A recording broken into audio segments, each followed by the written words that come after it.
Good morning, you're welcome to News Morning here on TV3. I am Enyunam Haliga. Coming up this morning.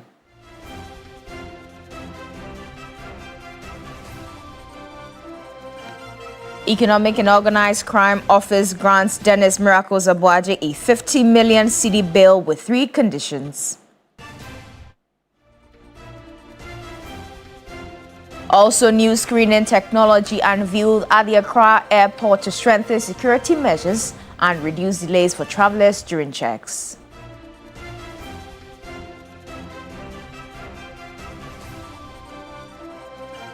And much later on the international front, South Africa tycoon withdraws plea over proposed tougher sentence in multi-million rand police corruption tender scandal investigations.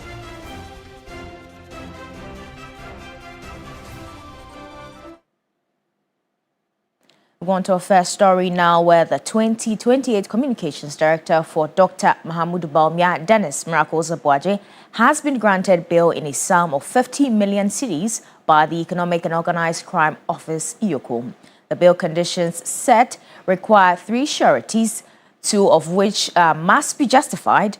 Mr. Abuaje, who was invited by EOCO for questioning as part of investigations relating to alleged procurement and financial matters connected to his previous role at the Interministerial Coordinating Committee on Decentralization. Now, speaking to the media after hours of interrogation, his lead counsel, Samuel Atacha, raised concerns about the bail amount, suggesting it could make it difficult for his client to satisfy the conditions for his release.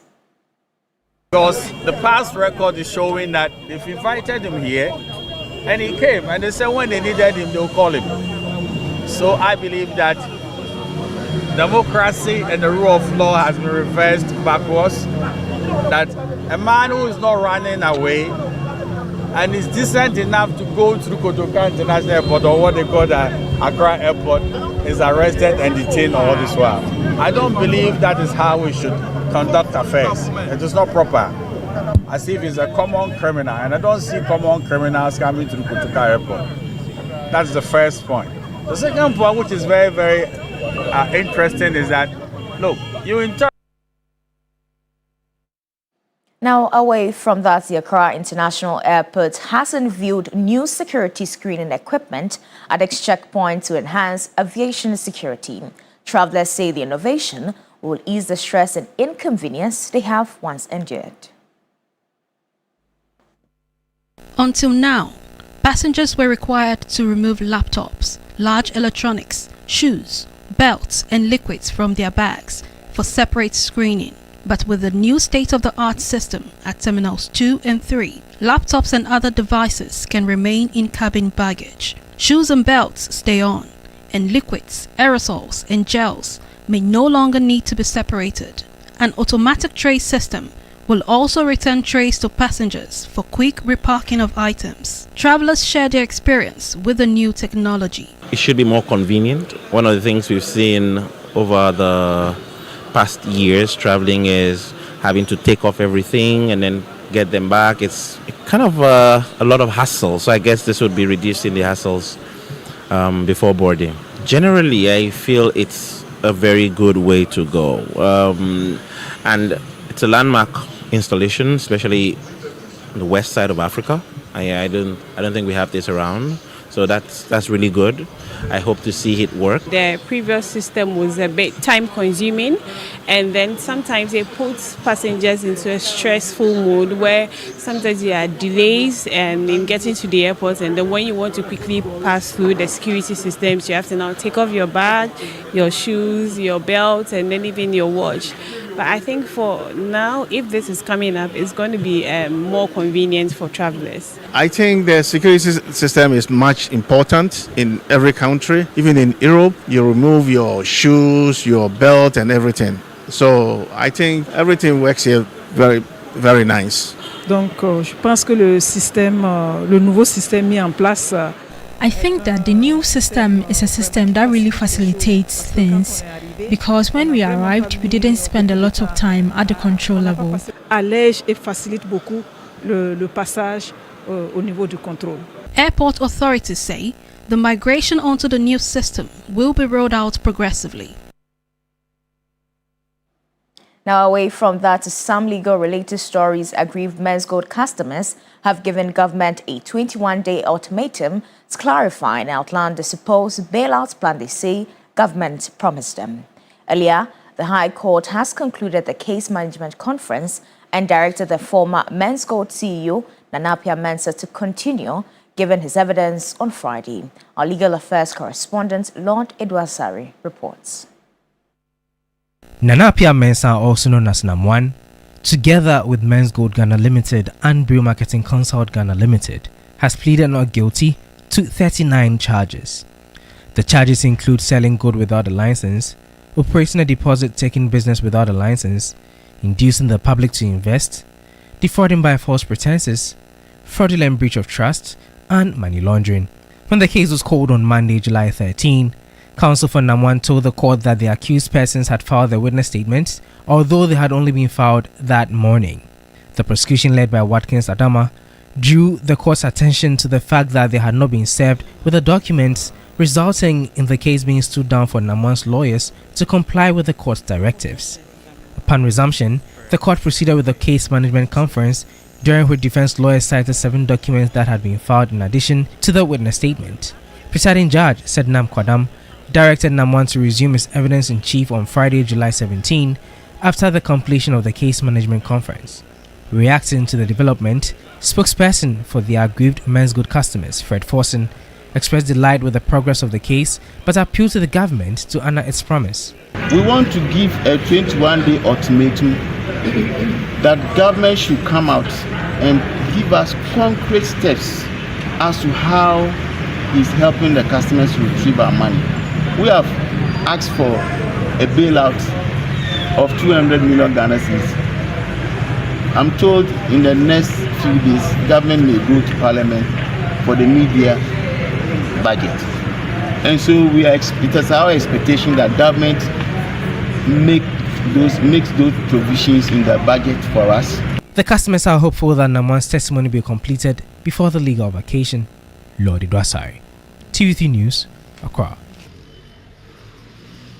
Now, the government of Ghana has received with profound sadness the news of the passing of His Royal Majesty Yana Abukari Mahama II. A statement issued by the Minister of Government Communication, Felix Kwachofosu, said President Mahama extends his deepest condolence to the royal family, the people of Dagbon, and the entire nation during a period of immense grief. The statement says his unwavering commitment to unity, stability, and the welfare of his people created an enabling environment for development and strengthened the enduring partnership between traditional authorities and government in advancing progress across Dagbon and Ghana.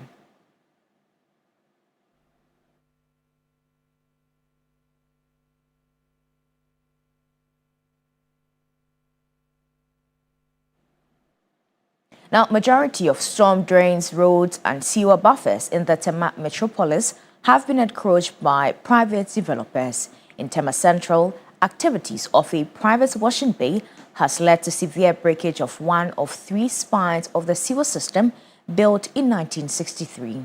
George Quinen has more in the following report.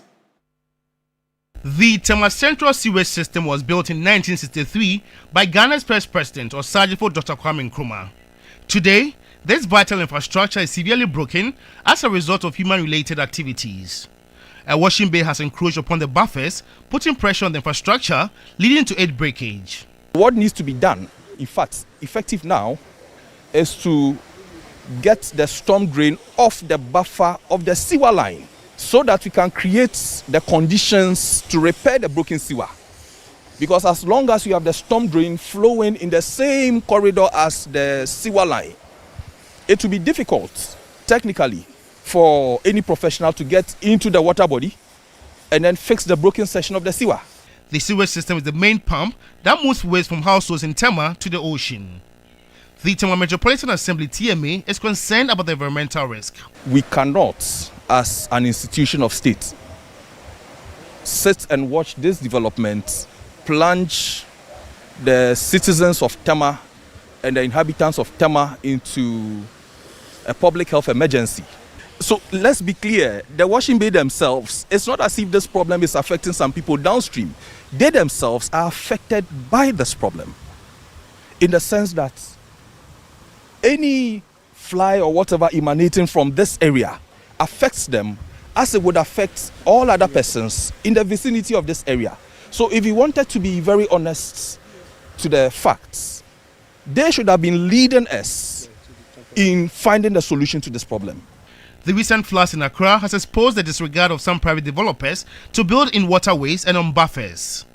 Owners of this facility are said to have defied several stop work notices despite encroaching on road and storm drain buffers.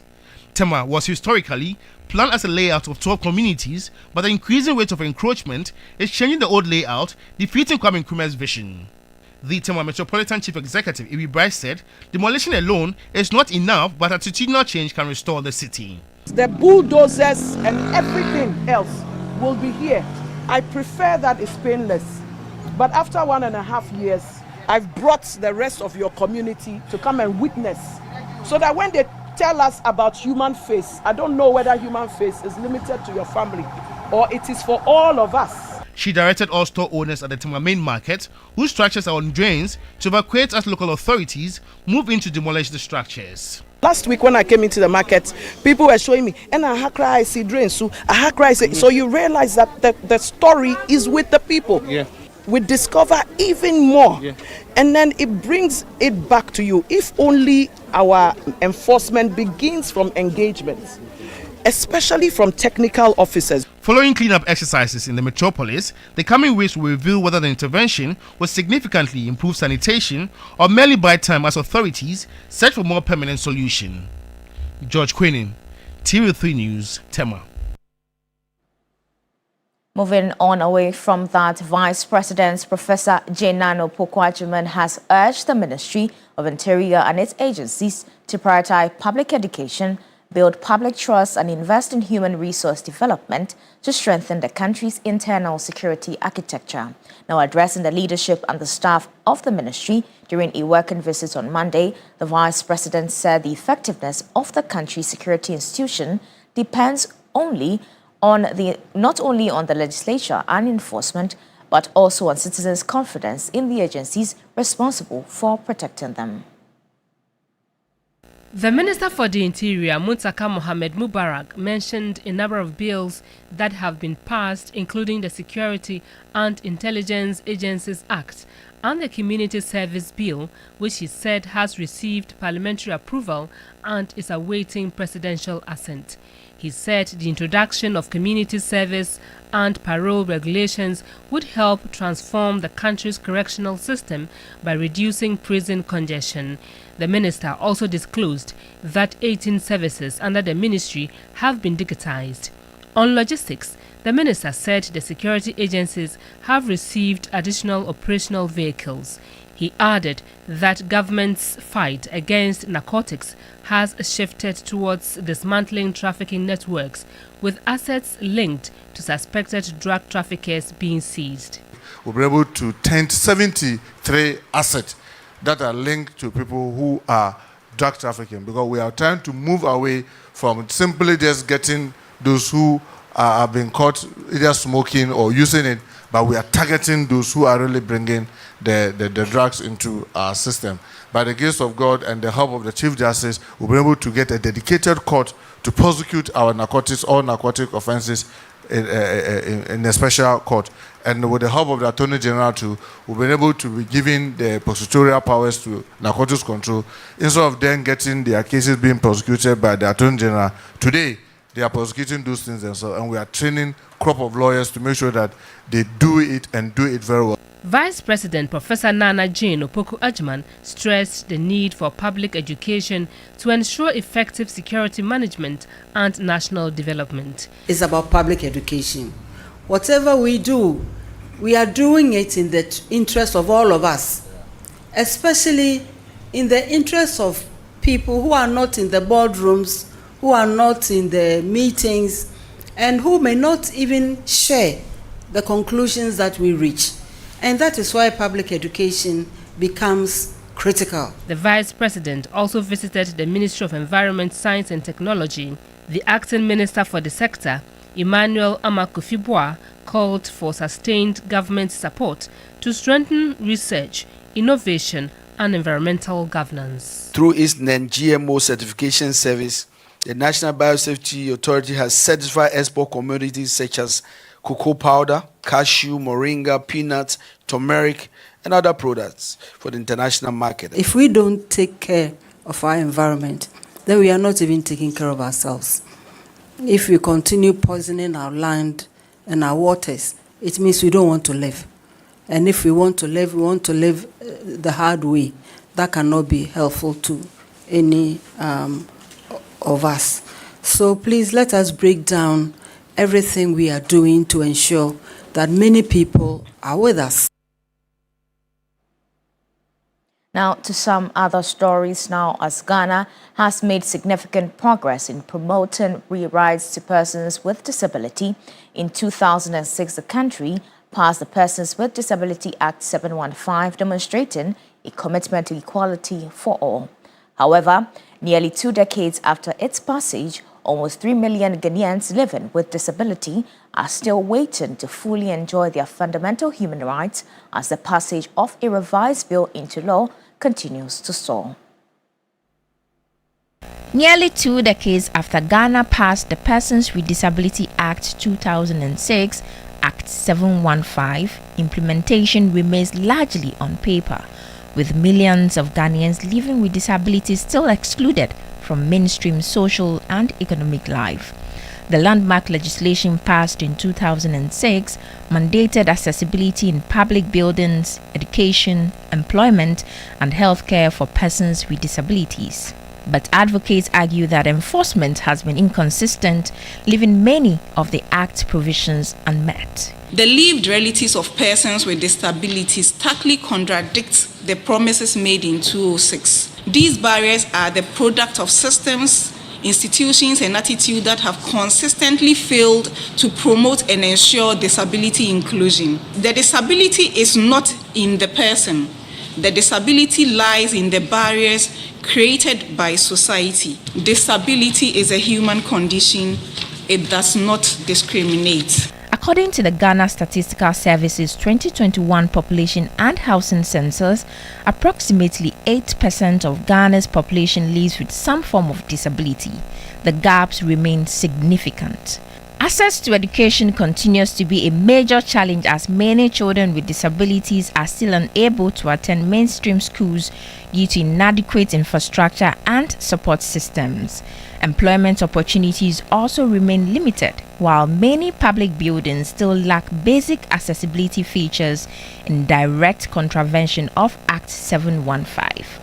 Advocates are calling on government to fast-track the passage, implementation, and enforcement of the revised Persons with Disability Bill 2026. We have engaged several, members of parliament. We have what we call the Disability Caucus that exists in parliament. We have engaged all the membership. We have engaged the leadership. What we are asking government to do is to urgently, approve it at cabinet and make sure that Parliament pass it within the sitting that happens before December. The United Nations Sustainable Development Goals speak directly to inclusion. SDG 10 calls for reduced inequalities, while SDG 4 promotes inclusive and equitable quality education for all.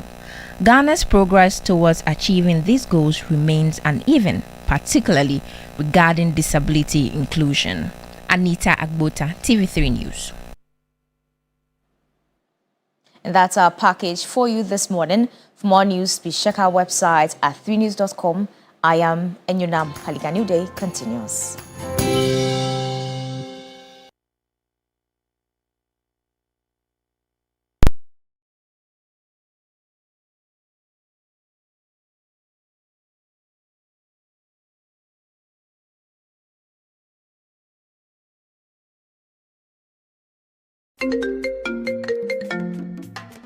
Hello, my name is Pamela from Customer Service. Please revalidate your account by texting your Ghana card number to 0500,000.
reigning Ghana Music Boy of the Year. Ghana Music Boy. Good morning. Good morning to all of you. How are you? Not bad. How you doing? Charlie, Ade. Yesterday I was on TikTok watching some videos of some of the protesters who accompanied it, and some of them didn't know why they were there. I was surprised. Yeah. You know, when it started, some of them didn't know why they were there. When it started, I just said, Shanti, come, take note of all these people. By the end of the day, you realize that they have no idea why they are there. Some of them didn't know his name. Okada drivers. Exactly. Someone said, release her. Yeah, release her. Yeah, they were allegedly at home and they were called just to come and join in the demonstration. Fuel. Yeah. And then later on, when they finish, they'll give them 1.5. I don't know. So it's 150 Ghana. 150. Yeah. So 1.5 million is there. No, Yes. 1,500. Oh, it's 1,500. No. So yesterday when I saw it, I said, Charlie, I rise for God. Every demo I go join. But I'm particularly concerned about the lady who was like, Muim Papa Mami. No, I didn't know be here for no one. Which one? Some few moments later. I have no idea. No, me a shabody if you people were wondering, so Dennis actually has a daughter that's that grown. I see. Interesting. And then there were some women, I don't know, they said to their madam, somebody who was like their benefactor in a way at the art center, yes, said that I think because it was a party, she said they should come and then help. But the reason why they do not know. They do not know. So they do not know. Is that not always the case? I mean, yes, over time we've seen demonstrations. You know, social media these days is bringing everything out. You know, back in the day, you go and film, you wait for some few hours before. But this time, real time. There was something funny that happened as well. There was a gentleman whose teeth fell out. Yeah. Did you see that? And he picked. Oh, he had the artificial teeth. And he picked it. Oh. You know, like and he picked it again. No, but what did you expect him to do? He couldn't have gone home without his teeth. He left home telling everybody, "I'll be back." Some musings. And then you come back without your teeth. Yeah. That was actually, and he was very aggressive the whole time until his teeth fell out. Yeah. And it was quite funny, I must say. Well, not to underwhelm the significance of what the NPP did yesterday. They went there to drum home the fact that a lead man of the party, a man who communicates for the party, a director of communication for Dr. Mahmoud Bawumia, the presidential candidate elect as it is, has been put behind bars in the meantime because of allegations of some levels of impropriety so far being investigated by Yoko. And we had some leading members like Samir Uku, among many others, also speaking to the subject. And then, of course, we had Atacha, who was his legal representative. Yeah, and he was very peeved. He said that the bill conditions. At this point in time, or at this time of the night, how are you expecting us to go bring 50 million Ghana cedi bill, 2 sureties, and at this time of the night. And he described it as cruel. And he's also saying that this is a wall that the NDC are building, and it looks like they are doing that over time so that they just will not be able to break through. And well, pundits have been asking questions. The social commentators are also asking questions. And some are saying, I think I saw one from Manasseh Azuri that said that if you have a case, go to court, but do not use bail conditions as punishment, you know. So I'm actually also asking this morning if this is really supposed to be punitive or it is appropriate. 50 million surety, 2 sureties. I think that's a bit on the high side, but I'm not a legal person. The legal people can speak to that, but if you ask me as a layperson, it's a little bit on the high side. And I'm about a little bit. It's a lot. There are concerns as well. I mean, yesterday, Mr. Kwekwaza also posted on Facebook, and he said, Iyoko says 55 million has been looted. Your reaction isn't recover every peswa. Rather, it's one day the tables will turn. You know. And that's also the concern from a number of people, because they keep asking that. I mean, is the law favoring just a few people? Because if you're a politician, it doesn't mean that you cannot be held accountable. And once you accept to hold public office, you should be ready for accountability at every point in your life, because you're using people's funds, their taxes, etc., to do whatever work you have to do. And so if a time comes for you to account for it, they don't get why we have people within your party or people who love you, etc., coming to to ask for your release. I mean, if the person is innocent, let's go through the right process. Allow time to handle the situation. And then if he comes out innocent, then of course you can tell that he didn't do anything untoward. I like the way Bella is speaking so innocently. Because on big issues yesterday, Charlie, not be small blow. Richard versus Richard. 2026. Why are you bringing this up? Because, Richard, I'm saying this. Started and he said, oh, don't mind him. We all know how he is. I'm trying to recall that conversation because at the heart of the argument being made, particularly by Richard Ahiagba yesterday, was the fact that we don't need to continue this sort of what they call witch hunting, so to speak. And yesterday I met him outside and I said, well, knowing what has happened post-2000, it's going to happen again. But the reality too is that the political parties, especially when after a major defeat in an election, tend to use some of these to, I guess, rejuvenate their base, so to speak. So sometimes you find that they tend to also create a lot of exaggeration when it comes to some of these. Because yesterday, I made a case in point that one of the leading young people in the MPP, during their internal elections, that's Oketechie, had been arrested by the police.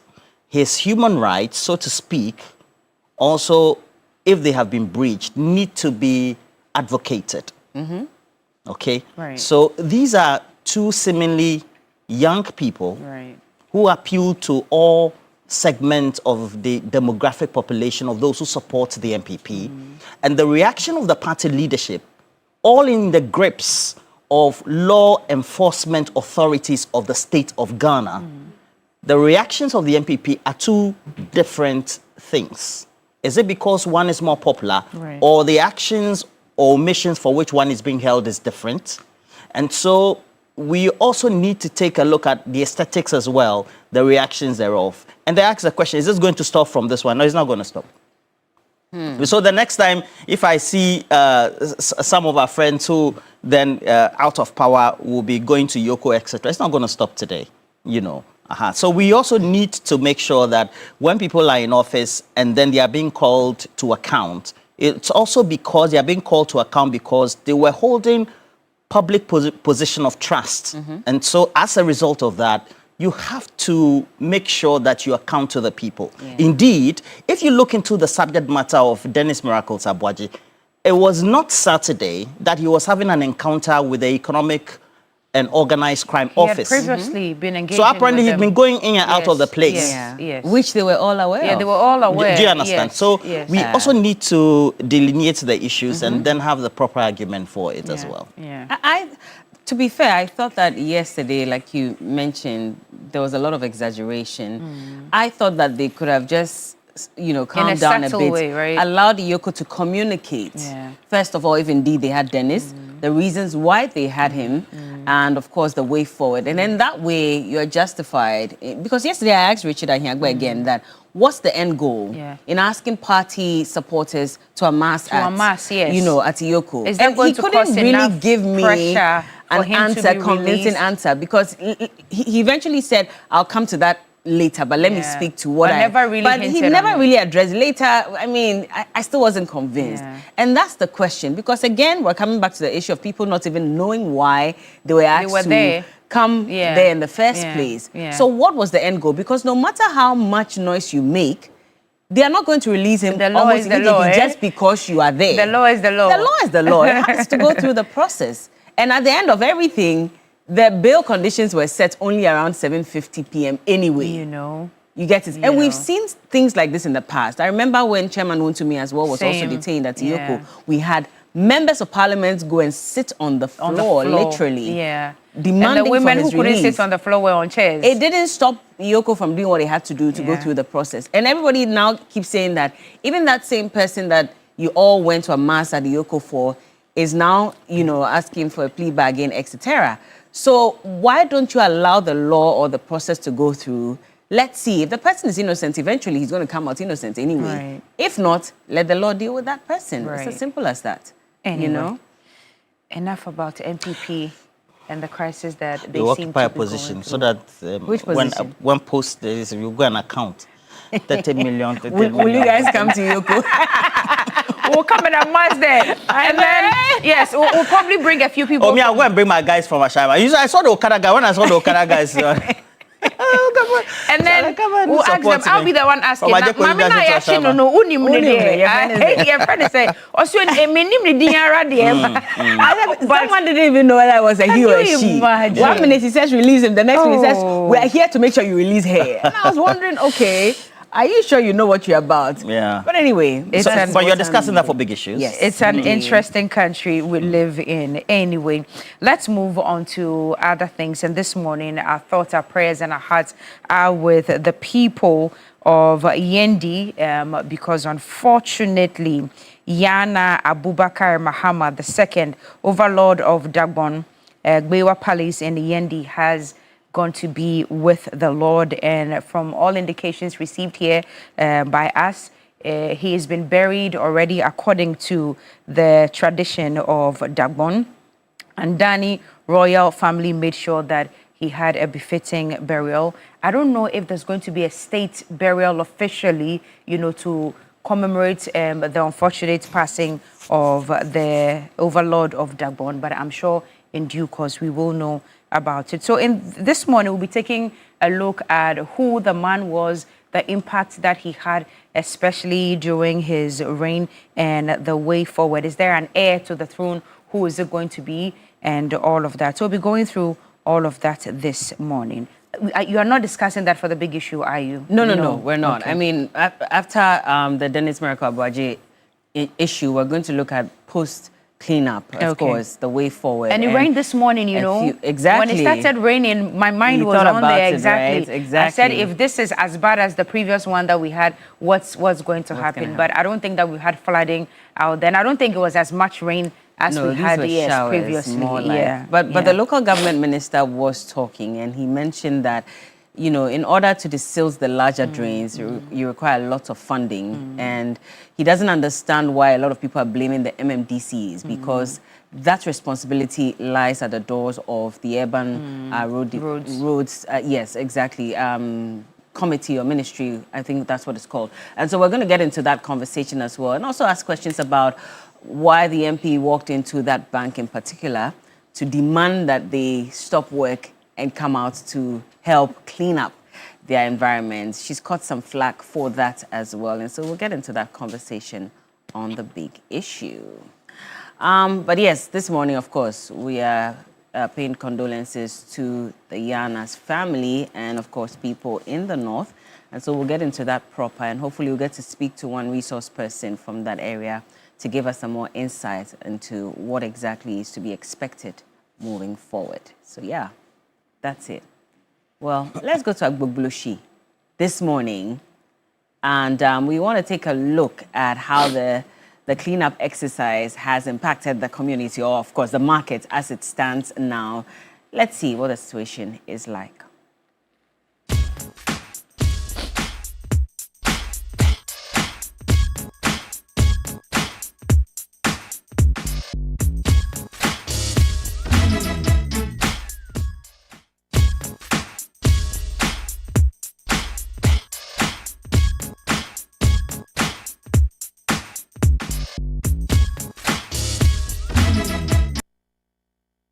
This is the state of Agbogbloshi market on Monday, 3 days after the president declared a 2-day National Sanitation Day exercise from the Galloway main drain through the heart of the market towards the Kaneshi Central Mosque.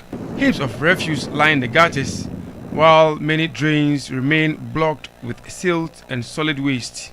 Traders say although they participated in cleaning the market during the sanitation exercise, the absence of adequate waste containers and dustbins left them with little choice but to dispose of refuse in nearby drains and gutters. This place is a marketplace, so every day people are putting things inside the gutters. So they choose to dump their refuse into the gutter? Yes, because they don't have boiler container here. So if they get small thing, they just put it down. If someone not see them. If nobody sees them, they put it inside? Yes. You don't have boiler containers? Yes, yeah, we don't have boiler container. So you are calling for boiler containers? Yes, like they give us some. We can put it here. We don't have waste collectors here. But some time ago, they were giving us containers in which we were putting out. If you could remember, about a year or two, they were having some containers here in which we were putting the garbage and the rubbish. But now we don't have some. That's why people have taken advantage to be putting things inside. In several parts of the market, traders have placed wooden pallets over open drains to create space for trading, even though the gutters beneath remain filled with waste. The situation raises concerns about the sustainability of periodic cleanup exercise without permanent waste management, infrastructure and strict enforcement of sanitation regulations. As many markets across Accra continues to battle poor sanitation less than a week after the nationwide exercise, questions remain about what long-term measures are needed to keep these busy commercial centers clean. For traders at Agbogboshi, the solution is straightforward. Provide adequate waste containers, ensure regular refuse collection, and enforce sanitation laws to prevent indiscriminate dumping. Joseph Armstrong, Gold Aliquid TV3, Agbogboshi, Accra.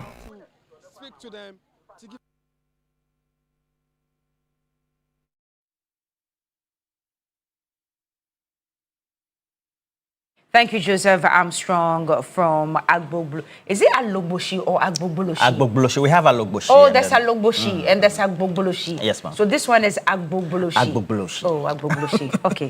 Joseph Armstrong, thank you very much. And later on this morning, Beatrice Edu would also be going to the Odo area to pick indication of what the aftermath of the floods are. Well, we had a few showers this morning. I'm not sure it's anything to be worried about, but if you're having maybe some challenges where you live in terms of flooding and all of that, you can still let us know here on the show. Messages are also coming in. We'll do well to read as many of them as possible. Please make sure that you send them. I will read them. Prosperity Mensa says, Bella, good morning. Do not be confused about the act of this new NPP party. They lack leadership and focus. For Oketechie Efrifa's incident, it is because he spoke against Baumia some time ago. Nobody will pay attention to him. Bismarck Mensa, you sent in that one. Landlord Borga D-Line says, good morning to the three of you. Social media has come to expose the recklessness of the NPP. Listen to a whole general secretary misleading the public via radio interview. So essentially, the tactic is this: commit an alleged crime, then become one of the loudest critics of the government. If you are later arrested, the narrative shifts from the alleged offense to claim that you are being persecuted for criticizing the government. Remember rather than being held accountable for your actions. All right. Prince Henry Koforidua also sent in another one. It says, it's not about bail conditions. It's about getting the taxpayers' money back. We should serve diligently and purposefully and as politicians, because the future is always pregnant. Okay. All right, so we have more messages coming through, but what also do you make of a subject this morning, the post-cleanup exercise, and then what also needs to be done, the mop-up? We have a couple of messages passing through, and then subsequently we will then climax with the subject matter of the passing of the Yana of the Kingdom of Dagbang, and make sure that you're with us throughout the period until about 7:20, 7:25. Then we'll make way for big issues. And I'm watching you this morning. I'm quite excited about your subject matters, but also right here at the North, we're mourning the passing of our overlord, but also help me wish a happy birthday to Fabiana Abiba Asoma, who is the CEO of Abisco Farm Enterprise and lecturer at the Bagabaga College of Education, Tamale. And Fabiana Abiba Asoma, CEO of Abisco Farm Enterprise and lecturer at the Bagabaga College of Education, Tamale. You'll celebrate your birthday, but also, as you're in Tamale, you're also mourning the overlord of Dagbon as well. Vida Noshi, a regular viewer from Manini Mani, says happy birthday to you as well. And he says that, call them out. The MPP full soldiers who were there and didn't know why they were there as well. Okay, so we have more passing through this morning. Prince Nanaya York says, good morning to the three of you. Investigating and addressing alleged corruption involving past government appointees is the right path toward building a stronger Ghana. If such measures had been taken earlier, every new appointee would have been far more careful with taxpayers' money and avoided wasteful spending. The scratch my back, I scratch your back culture was deeply damaging to our democracy. The security agencies and the entire system must continue to make corruption unattractive for anyone in public office. Public officials should always remember that accountability does not end when they leave office. They must be prepared to answer for their actions. God bless our homeland, Ghana. That came from Prince Nana Yao Yo. All right. Ralph from Akuse is on you, Cookie, and the rest of us this morning. What did he and say? It says, good morning to the whole team, who says that the bill conditions are high. The amount involved is a whopping $55 million. So the bill must be equal, even higher than the amount involved. Look, the amount, if not, Mr. Appropriator, would have yielded interest. So a 55 million bill is appropriate. Okay. Kofi Kwatiambenin Kukro said that one. Also says that, did you also realize that after Yoko released the issues they are investigating Dennis on, the tone of MPP leadership have now diminished? The MPP should learn from Wuntumi Exim Bank case. They went to sit on the floor. Today he's pleading for leniency and plea bargaining with the Attorney General. Humado Sichope says, good morning to the both of you. The stop order could not be executed on Dennis Miracles Abuaji because he was already outside the shores of Ghana when it was issued. Although authorities may, where legally appropriate, seek international cooperation, Iyoko appears to have waited until he returned to Ghana, where the stop order was enforced at a point of entry. It is also important to note that Mr. Abuaji was reportedly already under investigation and had previously visited Iyoko's offices, yet he left the country before the stop order could be enforced. If his supporters maintain that he has done nothing wrong, then another question arises. Why was the account in question reportedly flagged, and why was part of the money allegedly refunded? These are matters that deserve clear and factual explanations rather than speculation. Umaro Sichope Gwan constituency sent in that one. Okay. Gideon says, please, the people of Sokwe have done a good job by not looting the goods of the truck that fell in the town. God bless the people of Sokwe and the people of Anasukofe. I think I got that right. Okay. All right, so we'll move on to the subject of the passing of the overlord of Dagbang, and we'll quickly want to touch base with our regional correspondent, Alhaji Jibril of National Security. Also says that our condolences goes to the people of Dagbang. Good morning to you, Alhaji Jibril. Good morning to you, Edmond Combat, the Managing Director of the Tema Oil Refinery as well. Wishing you all the best for the day. But in the meantime, please, if you're one of those loyal viewers from the Kingdom of Dagbon, please, your messages are welcome. And Kuki will go through who he was. Yes.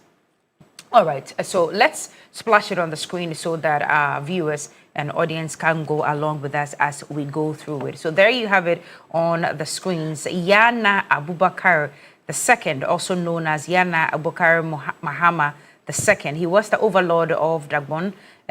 Precisely, the traditional seat was the Gbewa Palace in Yendi, and the royal gate was the Andani royal family. Now, before the Yendi skin, he was known as Alhaji Abubakar Mahama before becoming Yana. He also served as Yona, the paramount chief of Savlugu, which made him one of the key traditional figures eligible for Yendi. He was also a farmer and respected traditional leader before his elevation. Now, let's take a look at his rise to the throne. He was selected as Yana in January 2019. His selection followed the final funeral rites of the late Yana Yakubu and Dani II. Now, his enskinment ended about 16 years of vacancy on the Yendi skin. Let's also take a look at the historical importance of the seats that this man occupied. His rise was seen as a major step in restoring peace to Dagbon. He first became the first Yana after years of division between the Abudu and Andani gates. His enskinment symbolized the return of traditional authority to Dagbon. Now, his reign focused strongly on peace, unity, and stability. He worked to strengthen traditional governance in Dagbon, and under his reign, the Dagbon Traditional Council adopted a new constitution to replace the old traditional governance framework. Now, publicly, Yana Abubakar II also served as president of the Northern Regional House of Chiefs, and in that role, he pledged to promote peaceful coexistence and harmony in the Northern region. Let's talk about some of the accolades that he received before he passed on. In 2025, the University for Development Studies honored him with an honorary doctorate. The honor recognized his leadership, his role in peace building, and contribution to unity in Dagbon. Unfortunately, on Monday, the 13th of July 2026 was when we received the announcement of his passing, and the announcement was made by the head of Dagbon Kingmakers, Kuga Na Adam Abdullahi II. And this morning, our hearts, thoughts, and prayers are with the entire people of the North, END to be precise, and his family and his children as well. Now, government has released a statement in line with this. We'll take it now so we all abreast ourselves with it. But if you're watching us this morning, I'm sure that many of our callers are from the Northern region, and we are commiserating with you this morning. So government released a statement. Quickly, let's go through it. Now, the government of Ghana has received with profound sadness the news of the passing of His Majesty Yana Abubakar Mahama II. On behalf of the government of Ghana, His Excellency President John Dramani Mahama, we extend deepest condolences to the royal family, the people of Dagbon, and the entire nation during this period of immense grief. It further says that His Majesty will be remembered as a distinguished traditional ruler whose reign brought healing, reconciliation, and lasting peace to Dagbon following years of conflict. His unwavering commitment to unity, stability, and the welfare of his people created an enabling environment for development and strengthened the enduring partnership between the traditional authorities and the government in advancing progress across Dagbon and Ghana. The government pays tribute to the life and the legacy of Yana Abubakar Mahama II and honors his invaluable service to the nation. May his wisdom, leadership, and dedication to peace continue to inspire future generations, and may his soul rest in perfect peace. We'll cross over to our Northern Regional correspondent, as well as in the Savlugu area, Savannah area as well, Christopher Amwako. He's been talking about this and sending us information. Let's touch base with Chris this morning. Christopher, if you can hear us, good morning to you. Good morning. I can hear you loud and clear. Yes. How are you doing? By the grace of God, I'm doing good. All right. So it was yesterday, on the 13th, that the entire nation received news about the passing of course, the Yana of Dagbon. What's the atmosphere like this morning? And we are told that he's been buried already according to tradition. Is that correct? That is correct. And I must also say that the entirety of Dagbon was thrown into a state of mourning, grief, and shock yesterday following the passing of the overlord of Dagbon, Danyana Abukari II. Let me also say that this morning, if you are in Yendi and its environs, you understand that yes, the Dagbon kingdom has lost a great king, and the people there are actually grieving over his death. Now, if you are around Tamale, Tolong, Namtong, and the entirety of the Dagbon state, you will also understand that they have equally lost a great king, even though they are not closer to Yendi as we speak. Now, let me also say that in Dagbon custom and tradition, once the king passes on, none of his children will be able to see him unless before you see him, that is the eldest son or whoever that will be made the regent, unless you are given a chieftaincy title. And once you are given a chieftaincy title, then you can see his remains. And the moment you see his remains and given a chieftaincy title, the body is buried, and the regent now occupies the Bewa Palace to take over the affairs of Dagbon until that time when the final funeral rites is performed. Then a substantive Yana is appointed, then enthronement will take place. So as it stands now, Dagbon is now being led by a regent who is the firstborn child of the late Yana, and he goes by the chieftaincy title Kampakuyana Yakubu Abukari, and so now he is steering the affairs of Dagbon. So that is how it is. So we can confirm that the Yana has since been buried at Katten, where all Yanas are buried. Okay, Chris, give us some education this morning. You did mention that there's a new regent who's been installed. You did give us his name. Is that the new successor or the heir to the throne? Not at all. Not at all. So what happens is that he is now, the Dagbon king cannot be vacant at any time. Okay. And so the regent is now taking over the affairs of Dagbon. He is to ensure that everything goes right. Then the funeral of his father will be performed. Immediately the funeral of his father is performed, that very night, according to tradition, the kingmakers will appoint a successor, and the necessary rites will take place for him to be enskinned. That is how it is. So right now, Dagbon is not vacant, despite the fact that the Yana has passed. His son is now the ruling Yana until he performs his father's funeral and leaves, so that the successor will come. Now, we all do know that there are 3 entry points to the Yanas, the Yendi scheme. We have Savulugu, which is Lu, where the immediate past Yana came from.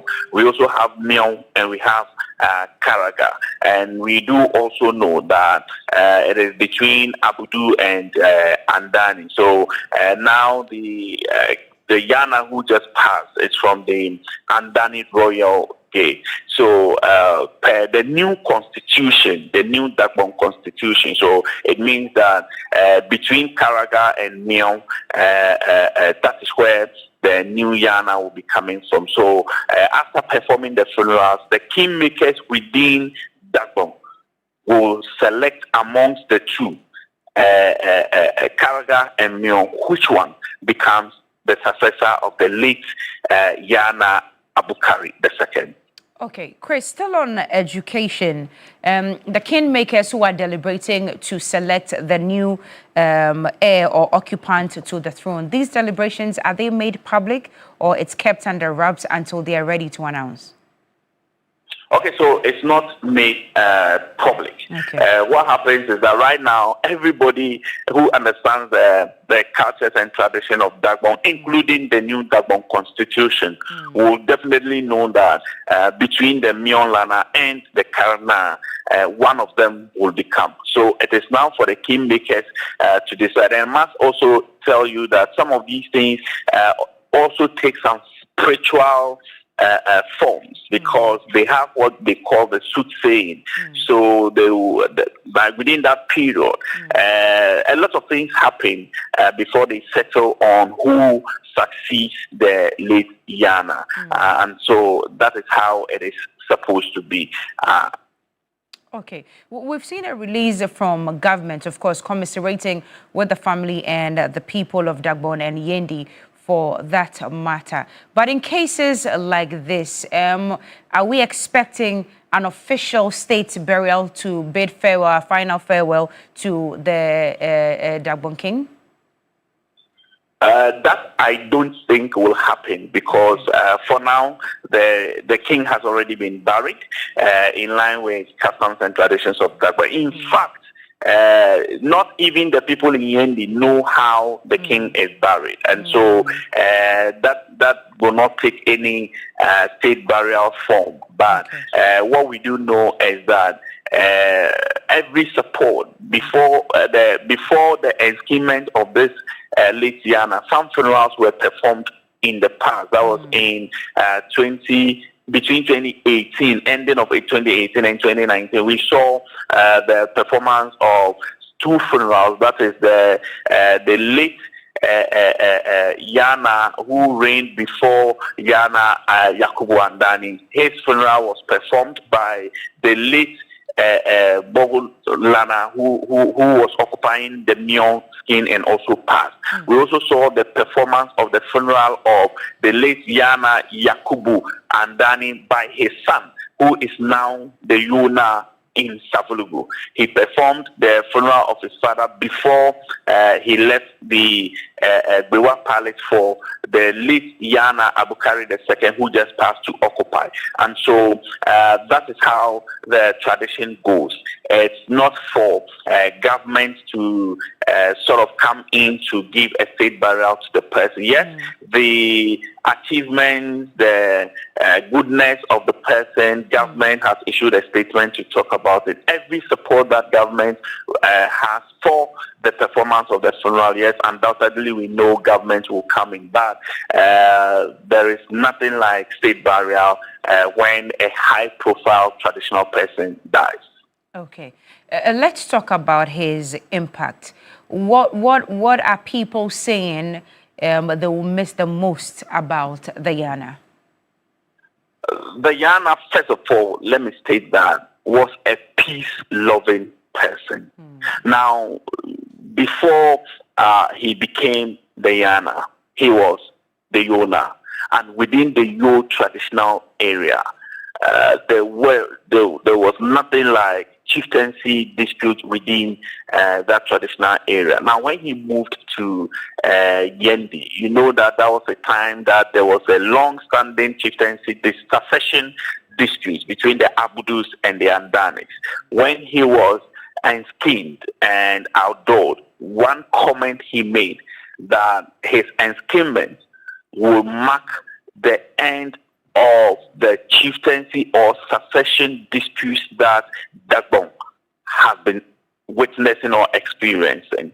And within the short time that he has reigned as the Yana, we have seen chieftaincy disputes, we have seen land and territorial disputes reduced, in fact, if not ended.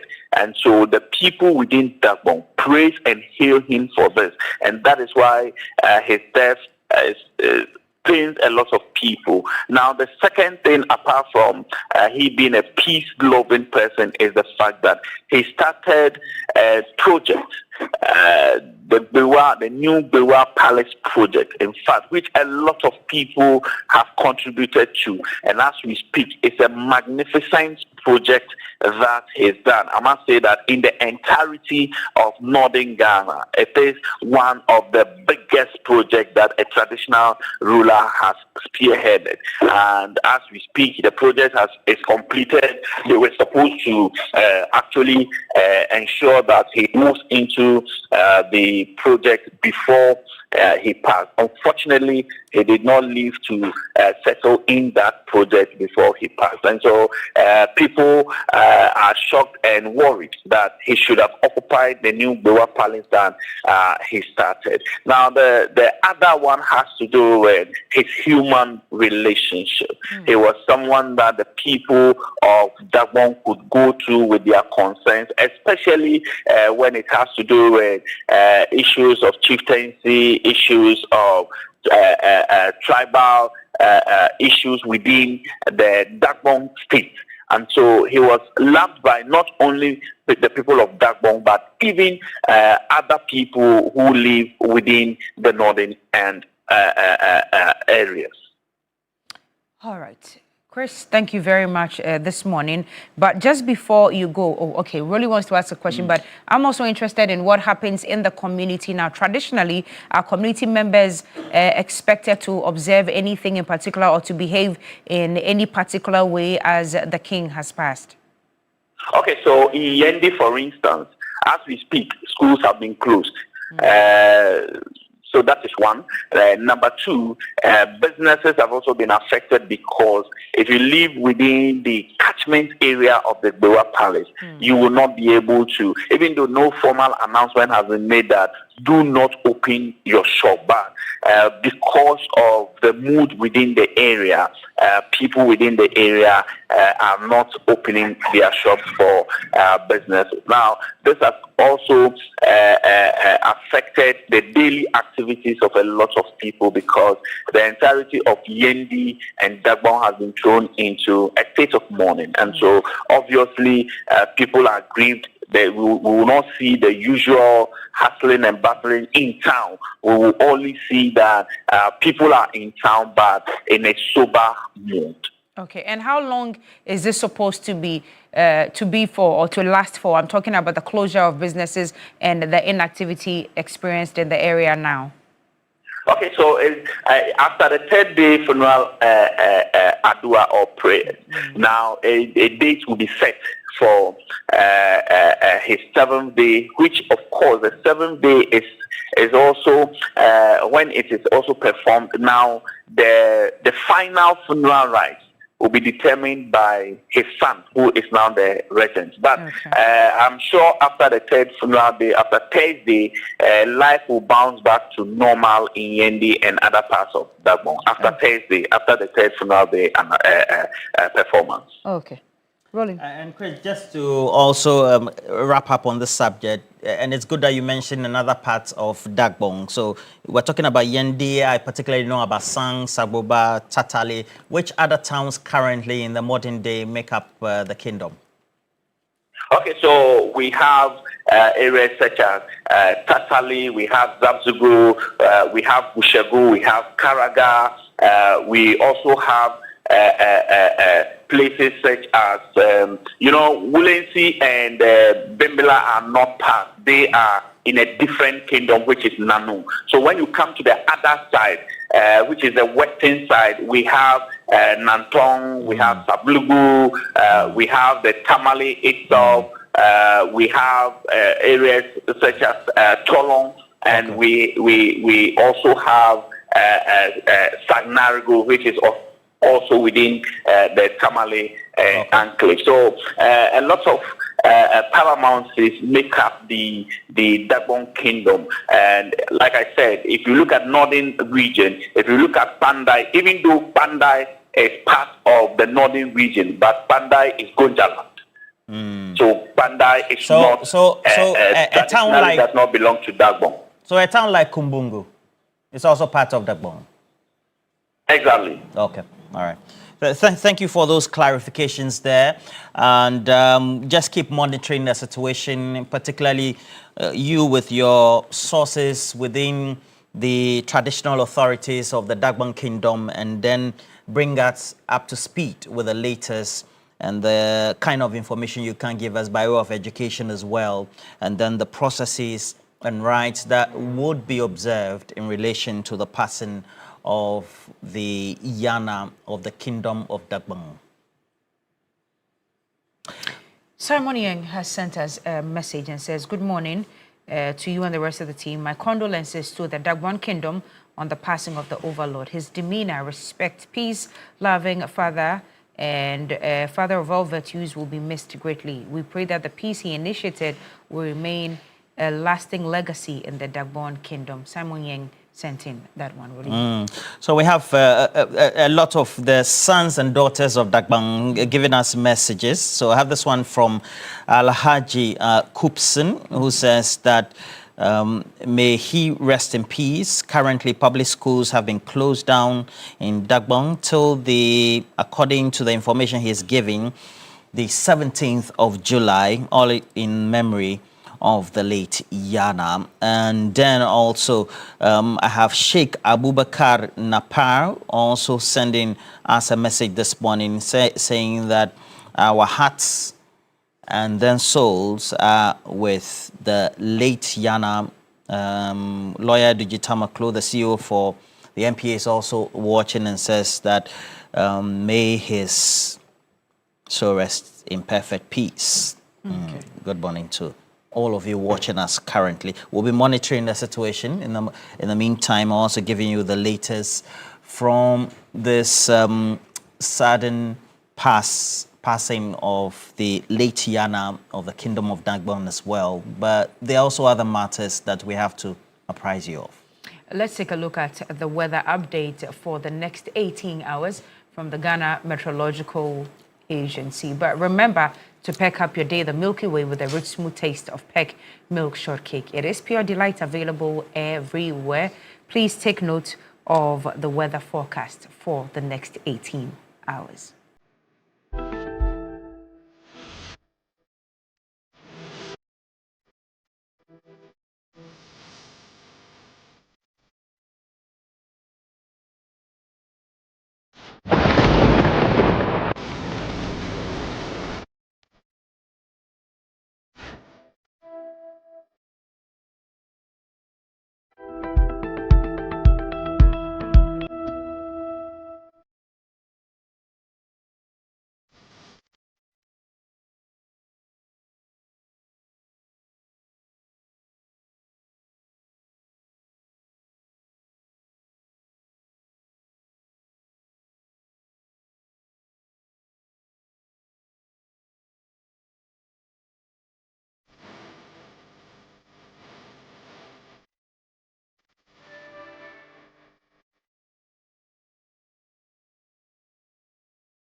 Kempaluta senge, Kempaluta ye.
Content creators and football lovers, are you ready?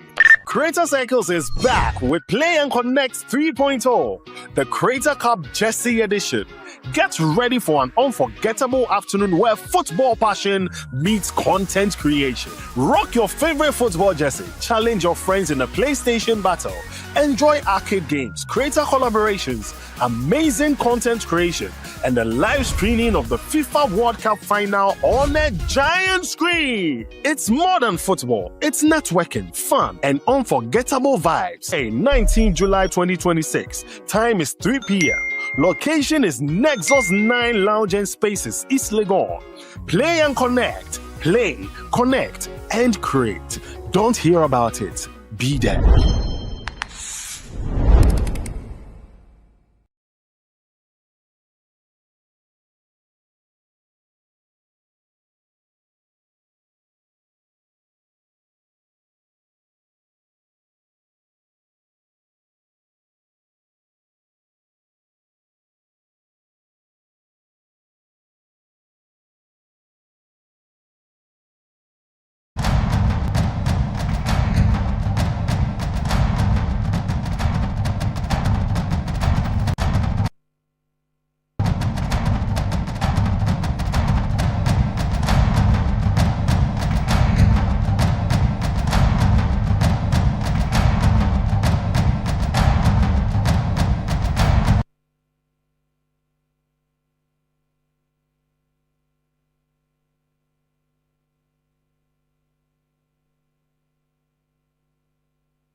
Last record is showing that they've invited him here and he came, and they said when they needed him, they'll call him.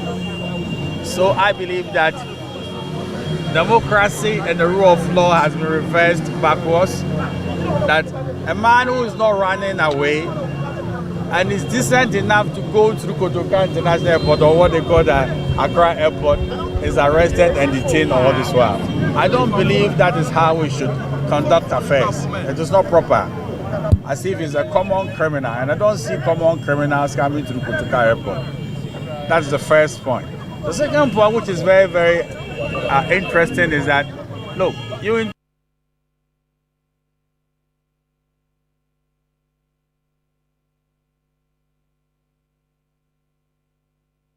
And that is Samuel Atachia. He is the legal counsel for Dennis Miracles Abuaje, who is an aide and a spokesperson to Dr. Mahmoud Bawumia, the flag bearer of the NPP. But even before occupying this position, of course, we're told that under the Swale Akufo-Addo government, he also occupied another position beyond being a presidential staffer.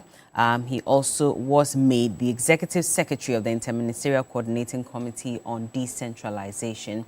And after the governance of the former president Akufo-Addo, we're told that he was under investigation for some alleged misappropriation.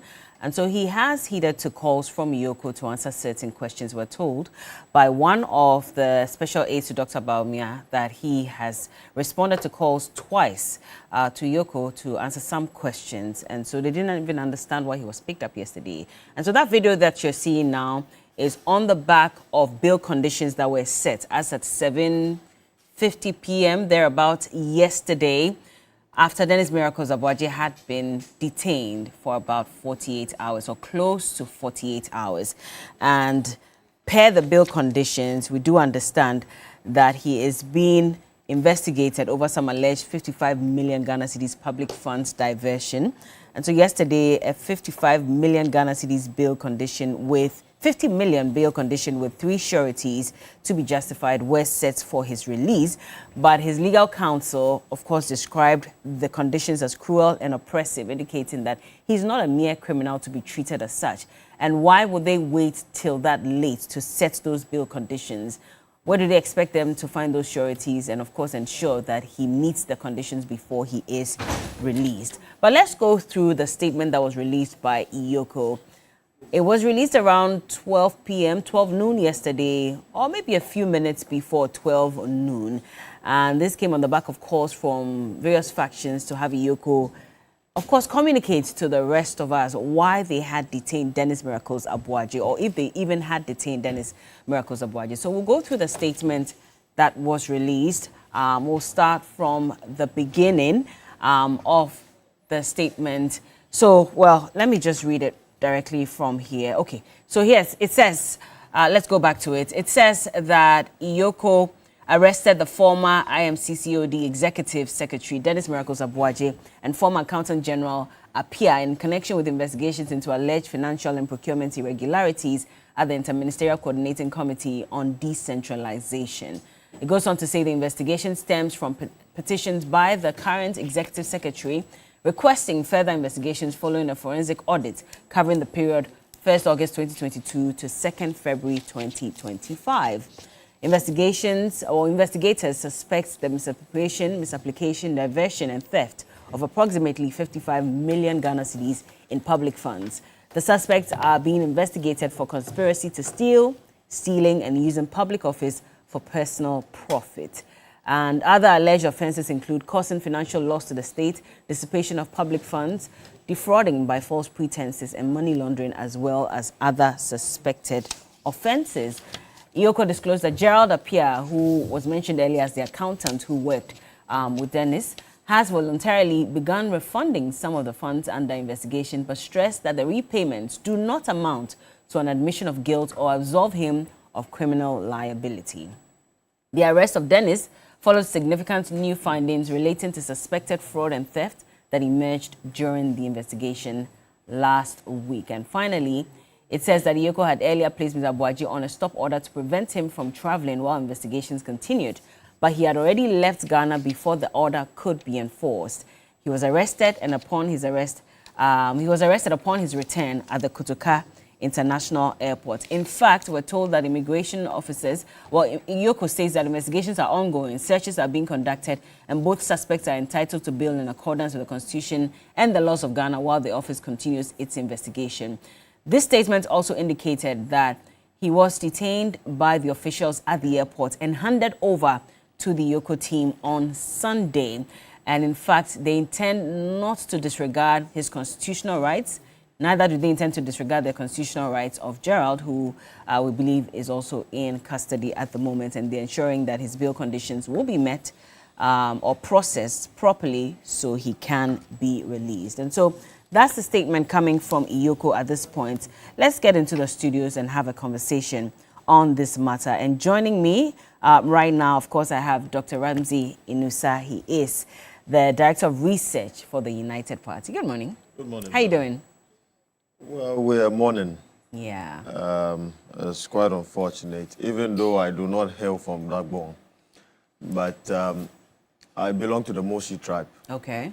And so we are from the same grandfather. Oh. Yes, and indeed we are playmates. You know that in Ghana and our northern culture, you have this inter-tribe play and all that. So the Dongobas and the Moshis have this, you know, cordial relationship. And so on behalf of our leader and the founder of the United Party, Honorable Alan Kojo Tremantin, we extend our condolences to the Dagbon royal family of the Yana. And we know that the Yana lived a great legacy. He was a beacon of hope for the people of Dagbon. He ensured that there was peace and stability and social cohesion among the Dogombes in the northern region. And so, indeed, we are also mourning with the Dagbon people, and may his soul rest in perfect peace. Absolutely. Amen to that. And yes,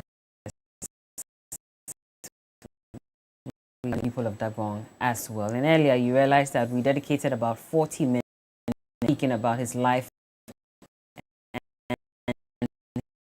his news to rest his soul. But also joining us in the studio this morning is Edem Senanu. Delali, sorry, pardon me, forgive me. I don't even know why I said Edem. Delali is joining us. Of course, he is a spokesperson for the NDC. Delali Sewekbo is an NDC National Communications team member. Pardon me for that error, but I hope you're well. I'm good. It's been a while. I haven't seen you in a while, so in my head I figured you were Edem. What have you been up to? Oh, basically, we've been working to the reset agenda is on course. I mean, led by His Excellency President John Dramani Mahama. And like I said, I want to associate myself with what the doctor said relative to the unfortunate demise of the King of Dagbon. I mean, if you read all the statements that has been issued by various former presidents, the current sitting president, the government, and all individuals, it points to the fact that this was an overlord who was an embodiment of peace. And I mean, through his tenure as the overlord of Dagbon, we have seen peace. We've seen an atmosphere where, I mean, what's in the past, I mean, you realize there were a couple of tensions within the Dagbon enclave. I mean, basically, I mean, he's an embodiment of peace, and his unfortunate demise really, it's a big blow for the people of Dagbon. And even though I don't come from that area, I just want to associate and sympathize with our colleagues and folks who come from that area. And I just pray and hope that, God willing, there will be a perfect replacement for him. And that particular peace that we have enjoyed over the years will continue. All right, well, indeed. And we're hoping that Kwesi Botre will be able to join us representing the NPP. He is NPP Security and Defense Committee Secretary. And so we're told he's on his way. We hope that he can join us. Austin Braco Powers, unfortunately, has an emergency this morning and will not be able to join in the conversation. But we'll have it anyway. If you're watching us live on Facebook as well, we're grateful. We say good morning to you. And to all of you who are watching us on DSTV channel 279 and also on YouTube and X. But Money Need Money, an ardent viewer and, you know, a regular contributor of the show, says that, Bella, NPP keeps saying the tables will turn. But were they not just in power, and did they not arrest NDC individuals for alleged stealing from the country? Did they see NDC mobilizing their base, to protest? And Annette says, come to even think of it, how many of those screaming release him have benefited from the purported loot? Well, those are some messages coming in. Nirabna Benewa, good morning to you as well as Nana Kings and Wahid, who says, we'll leave that. Good morning to you, Wahid. We see the hate, but we ignore it anyway. But let's move on now and speak to my guest in the studio. And I'll start off with you, Delali, because again, this is directed. We played that of the video from the legal counsel for Dennis Miracles Abuaji, who describes the bill conditions as cruel, and he also says that they are oppressive because he doesn't understand why Yoko had to wait till last night to set those bill conditions. Where did they expect them to meet those conditions? How are they expecting them to gather funds, ensure that they have, property worth 50 million before they release him? And so for him, that was unfair. How do you respond to this?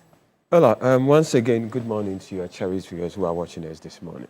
First and foremost, I believe the two major political parties, I'm talking about the two front political parties, I'm talking about the NDC and the NPP. Anytime that we embark on campaign, I mean, one of the messages that becomes so dear to the good people of this country is about our commitment and dedication when it comes to fighting against corruption. Because all the major political parties, players, stakeholders, citizens of this country have come to realize that one of the cancerous tendency that continue to affect, impede development of this country is corruption.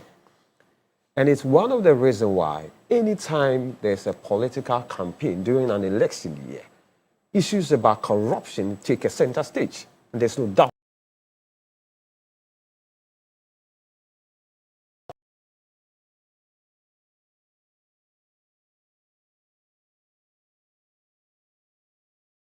about it. That's why you have leadership of various political parties pledging that they are resolved when it comes to fighting against corruption. That when individuals of the erstwhile administration are purported to have engaged in an act of corruption, and when they become a subject of due process, the NPP always up and arm, creating a certain impression that their appointees are being persecuted. And I continue to tell the NPP that they should be thankful that we have President John Dramani Mahama as the President of the Republic of Ghana. They should be thankful that we have Dr. Ayeni, a man who is an avowed principal when it comes to respecting the dictates of the Constitution of the Republic of Ghana. If we are having somebody like President Nana Addo Dankwa Akufo-Addo, or we're having somebody like Godfred Dame, who was then the Attorney General, who have the penchant of interfering when it comes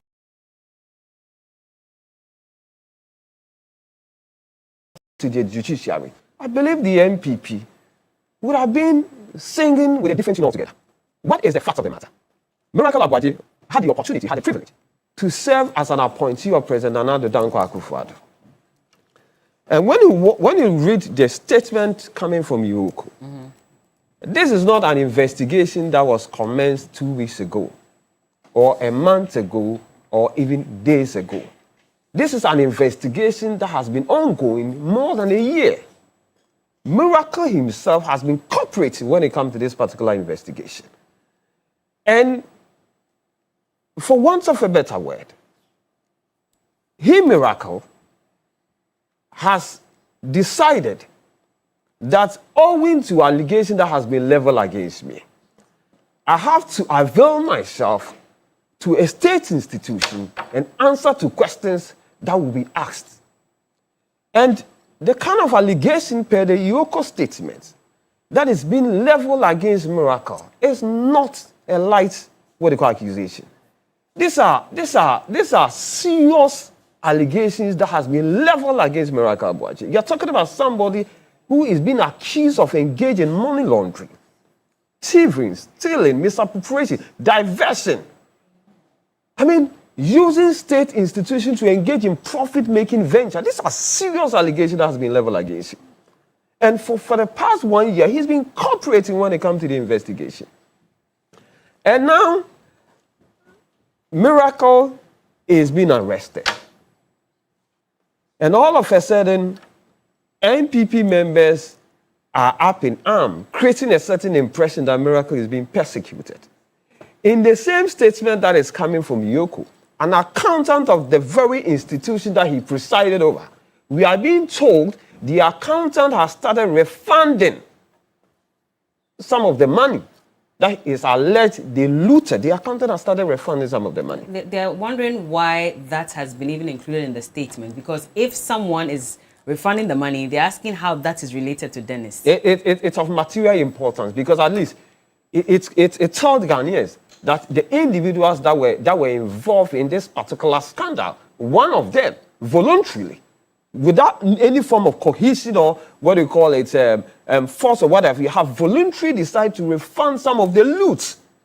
I mean, it's very important. It's a material fact. It's very important because it tells the good people of this country that, listen, the two people that have been accused, or the two people that are subject of an investigation with respect to this particular matter, one of them voluntarily is refunding the money. I mean, it's very important for Ghanaians to come to appreciate this.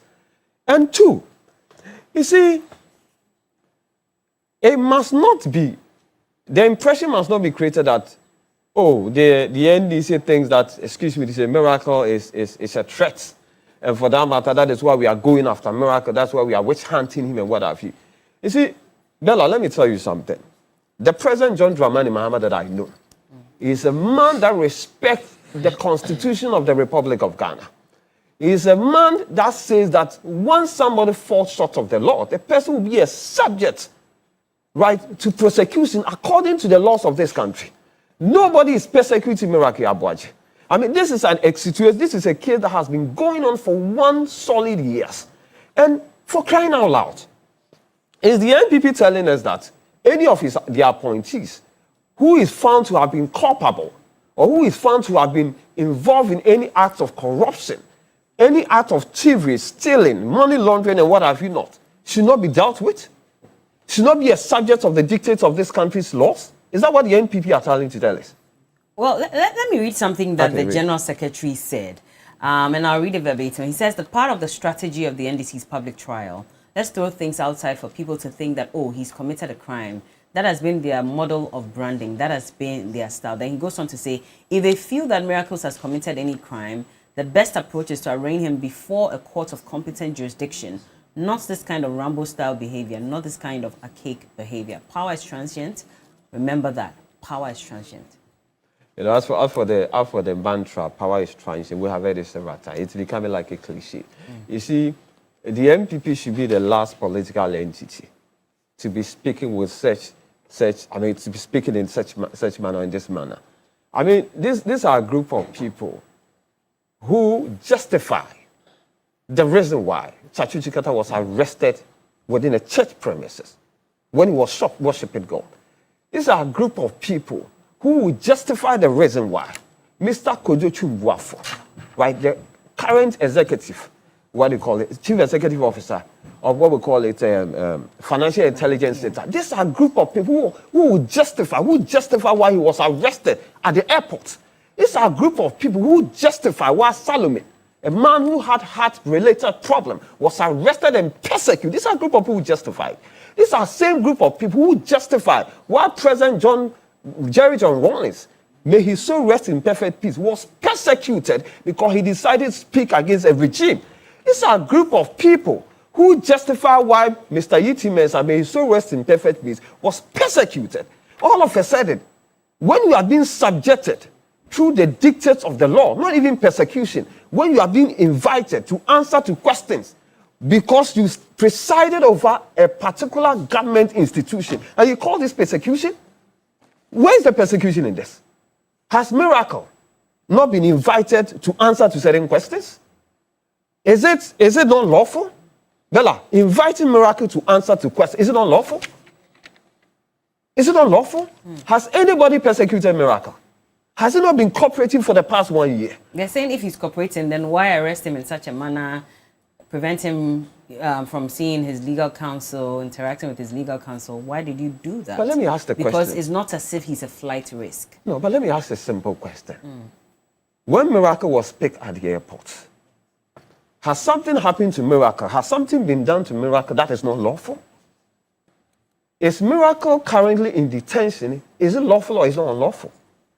Is his lawyers not being asked to go through the process of making sure that he will be granted bail? Is it not lawful? But you see, what the MPP have to understand is this. What the Yoko is fighting for, it's not for the NDC as a political party. It's for the good people of this country, 55 million Ghana citizens.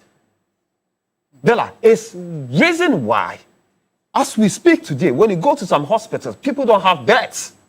You know how many beds can these 55 million Ghana citizens can procure for our hospitals? You know how much of potable water can these 55 million Ghana citizens be able to produce or provide for people who are basically not being able to access potable drinking water? So you see, this emotional blackmail, creating a certain impression that somebody is after Miracle because Miracle is a threat to the end. It's neither here nor there.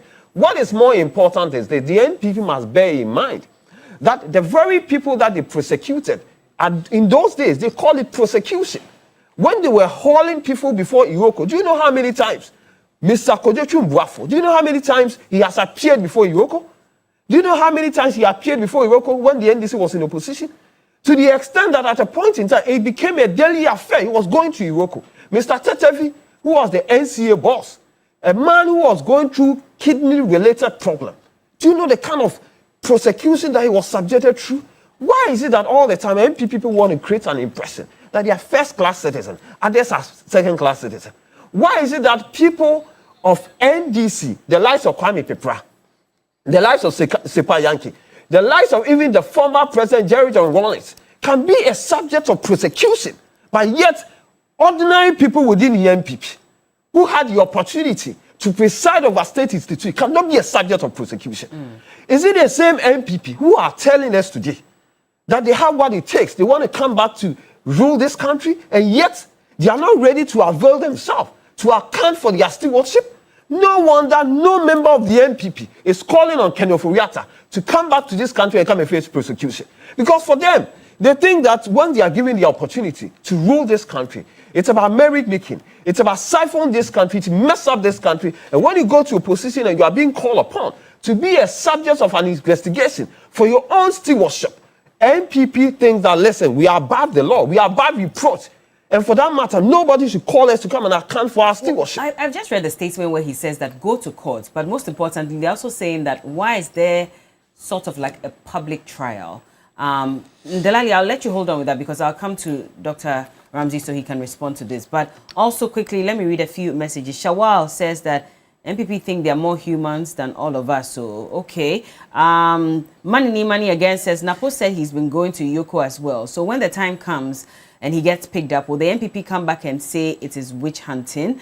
And a few more messages coming in as well. I'll read them as we move along. But if Kwesi Botre is watching us, or if you can reach him, let him know that there are many questions that have been posed on this table by Delali, and we would require that he'll be here to answer because he's the rep that's supposed to sit in the seat representing the MPP this morning. But let me come to Dr. Ramsey Inusa, by the way. Why are you laughing, though? No, because nobody can answer the questions here. He's the one who will be able to answer them. But until he comes, of course, Dr. Ramsey, you have the floor. Do you agree with the legal counsel who says that these bail conditions are oppressive and cruel? Well, Bella, I think that first and foremost, Yoko is mandated by law, right, to charge persons that they feel have caused financial loss to the state or have been involved in some form of organized crime. And so if, per the dictates of the law and their own discretion, they feel that the alleged loot is worth 55 million cedis and that they are granting you a bail condition of 50 million cedis. At least they've done, in Hausa we say jara, they've given you some jara because at least there's a balance of 5 million that is left. You understand what I'm saying? But be that as it may, this important public polity serves a strategic position as far as Ghana's governance is concerned. And this is a committee that has ministers in it, a committee that is chaired by the president, a committee that enhances coordination, right? And a committee that ensures that government policies are harmonized between various agencies to enhance the adequacy of our local governance system under Act 936 of our Local Governance Act. So, Bella, this is a very important committee. And Miracles Abuati was appointed to this committee as far back as August 2022, right? Yeah. And the audit report started from 1st August 2022 all the way to February 2025. Yeah. And it's not just any audit, but a forensic audit. I am not here to pronounce Miracles Abuaji guilty of what he's been accused of. Indeed, I would have wished that there would have been some form of circumstantial evidence on this matter so that we can be able to deduce and even make certain pronouncements. This is quite different from what Wontumi was involved in. The Samarabo case and the illegal mining in the Tanum Nimri forest. I mean, there's a lot of circumstantial evidence to point to his guilt. But in this case, I think that we are waiting to see the verdict of, indeed, the court and, indeed, other further investigations from Yoko. I think that the accountant is the spending officer of that committee.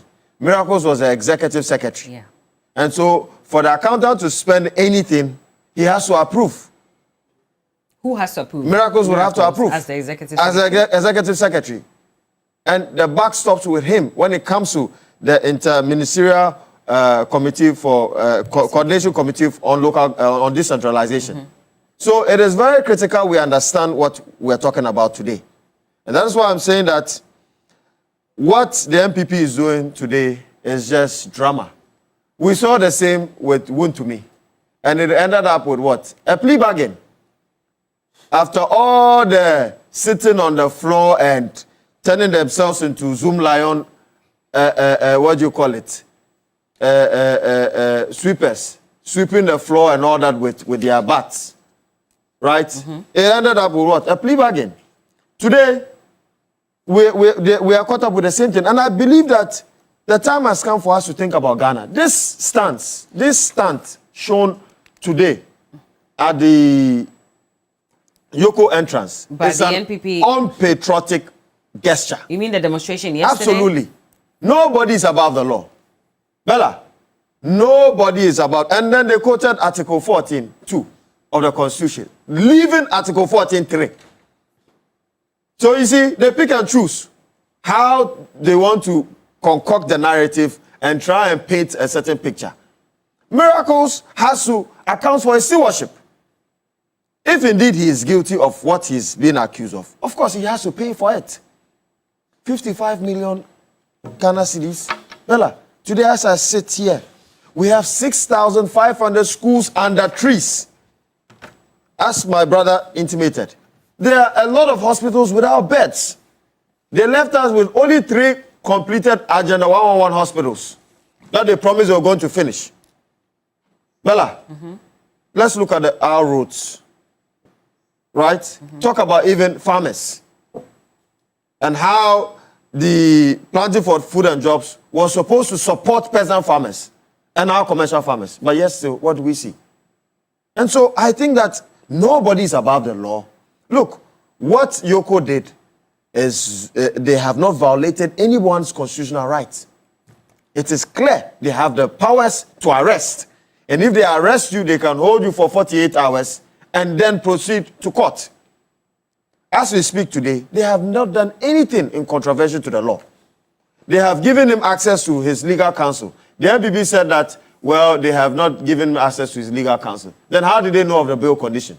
How did we even know about the bail condition? Oh, well, yesterday, eventually, we saw that Samuel Atachia had been allowed in to speak to him. But prior to that, they were worried that he was not being given legal counsel. Under Article 14, is there any provision under Article 14 that says that when you are arrested, your family has to be, given notice of your arrest? Is there any provision? I dare the MPP to provide that. Under Article 40, it says that the person has a right to a legal counsel. So it's his right. He was told, and I'm sure he will be told that he has a right to his legal counsel. And I'm sure that he was, did they know, were they in contact with Miracles to know whether he was not told that? So you see, it's all lies. And it's a way to try and, change the public narrative on the fight against corruption. Look, according to the Organized Crime Report Project, Ghana loses $3 billion a year from corruption. Bella, let's look at the 8 years of Akufo-Addo. How much would that be? $24 billion. 24, and even Oral was projecting $21 billion. They've even saw changes of $3 billion.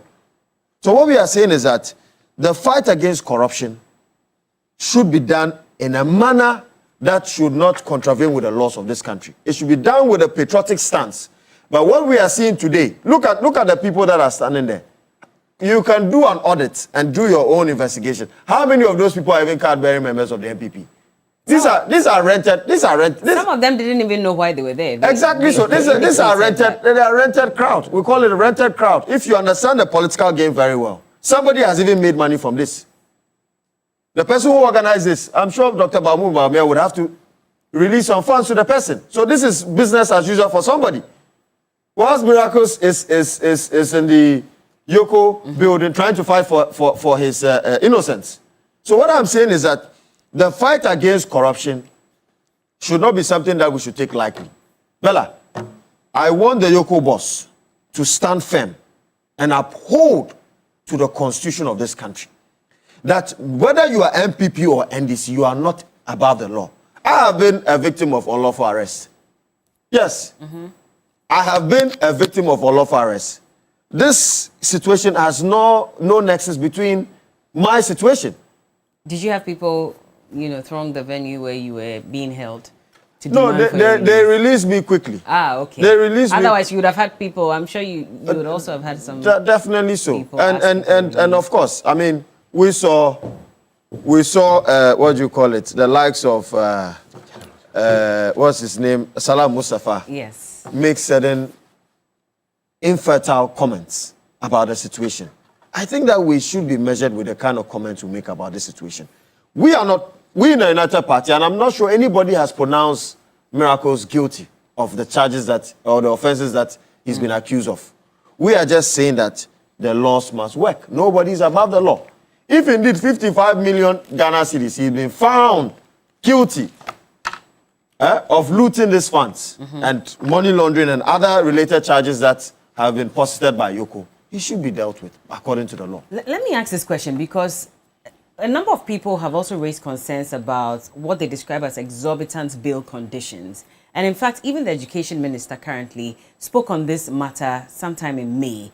And he said that we must stop using exorbitant bail conditions as punishment. I'll just read what exactly he said, that it is tried knowledge and tried law that you don't deny an accused person bail or an accused person to pay excessively as a punishment to the accused person if you uphold the right to a fair trial. So I expect that in Ghana today we must end the high-handedness and excessiveness in matters relating to bail and its denial and charges. The NPP over time have also accused the NDC of being high-handed when it comes to bail conditions that have been set as well. And they are asking that needs to be checked. With that 50 million that has been raised as well, yesterday you heard from Samuel Atachia. He also described this as, cruel, etc. So do you see a pattern? Do you think that maybe there's a point being made about how high these bail conditions are and maybe they need to relook at that? Well, is there a formula, right? Is there a legal formula to determine the bail conditions of an accused person? If there's a legal formula and it's done under the aegis of the law, then of course, this are matters of what? 55 million cedis, right? And causing financial loss to the state. If you have led, and I'm choosing my words carefully. I'm not saying he's guilty. I want to clarify this. Of course. That if you are an executive secretary and you've approved expenditure of this amount, and that a forensic audit has flagged certain irregularities in this expenditure, then of course, if it's 55 million cedis and you've been given 15 million, of course, I say it's Jara. Okay. You understand what I'm saying? At least if they have been very... Magnanimous? Yeah, of course. Being very all right. lenient with the condition. I mean, in my own layman's opinion, because I'm not a lawyer. Okay. But I'm saying that if there's a formula and it's justifiable by law, then so be it. All right. Let me bring Kwesi Botre Jr. in, and he is the Secretary for NPP Security and Defense Committee. Good morning to you. Good morning. How are you doing? Very well. I mean, do you have any updates on Dennis as of this morning? From here, I'll go to Yoko. Yoko opened the offices around 9 a.m. Okay. And so right from here, I'll be heading to Yoko to see how he's doing, and we'll know the latest with him. Have your team been able to meet the bail conditions yet? Not yet. Yesterday he was granted bail around 10 p.m. in the evening. No, it was earlier. In fact, it was before the end of News 360. So around around 7:50. It was after 7:50. It wasn't because our correspondent sent that information to us before the news ended. Even if he was granted bail at 6 p.m., it was after regular working hours. And I don't think that anybody in this country would be able to raise a bail bond of 50 million Ghana cedis. I do not know the number of people who have houses that is, worth 50 million cedis in this country. I mean, like Councillor Atachia rightly mentioned, the bail bond is cruel, it's outrageous, it's unreasonable. It doesn't make any sense. But, I mean, that is the dispensation we live in today. And so I'm aware lawyers are currently working very hard to meet the bail condition. And we are very hopeful that by close of day, if the law enforcement agency doesn't play any games around the valuation and the other processes, he should be out. Why would they play games? Have there been instances where they play Because it happens all the time. I mean, it happens all the time. So give us an instance where this has happened. It happened in the Dubai matter. It happens all the time. It happened in Anans matter. It happened in Provincial's matter. It happens all the time. They tell you they need to go to Lands Commission to evaluate the property and do all sorts of things. They'll tell you somebody has to sign, the person has closed, it's beyond 4 p.m. and all those, gymnastics. It happens all the time. I mean, it's a practice that happens, and I'm not sure that's the conversation this morning. So we are hopeful that miracles will be out by close of day. But are you, as a party, not concerned about these allegations that have been made? Because I saw a tweet from Mr. Kwekwaza yesterday, for example, who says that instead of saying that tables will turn, and we've heard that from even your general secretary, saying that power is transient, instead of saying that, why don't you rather find a way to ensure that maybe if he's guilty, that money is returned, or the law goes through its process, instead of now threatening indirectly that when the NPP comes into power, you're also probably going to do the same thing to the NDC? So this conversation has to be put in the right perspective. First and foremost, this discussion is bigger than one individual. It is bigger than Dennis Miracle Sambuaje. This conversation is also bigger than anybody associated with the NPP. First and foremost, let me state that nobody is beyond arrest in this country. Nobody is beyond investigation in this country. The NPP is not saying that nobody or none of its members should be investigated or should be arrested for suspected crimes. That is not the position of the NPP. We respect the rule of law. We respect the provisions of our constitution.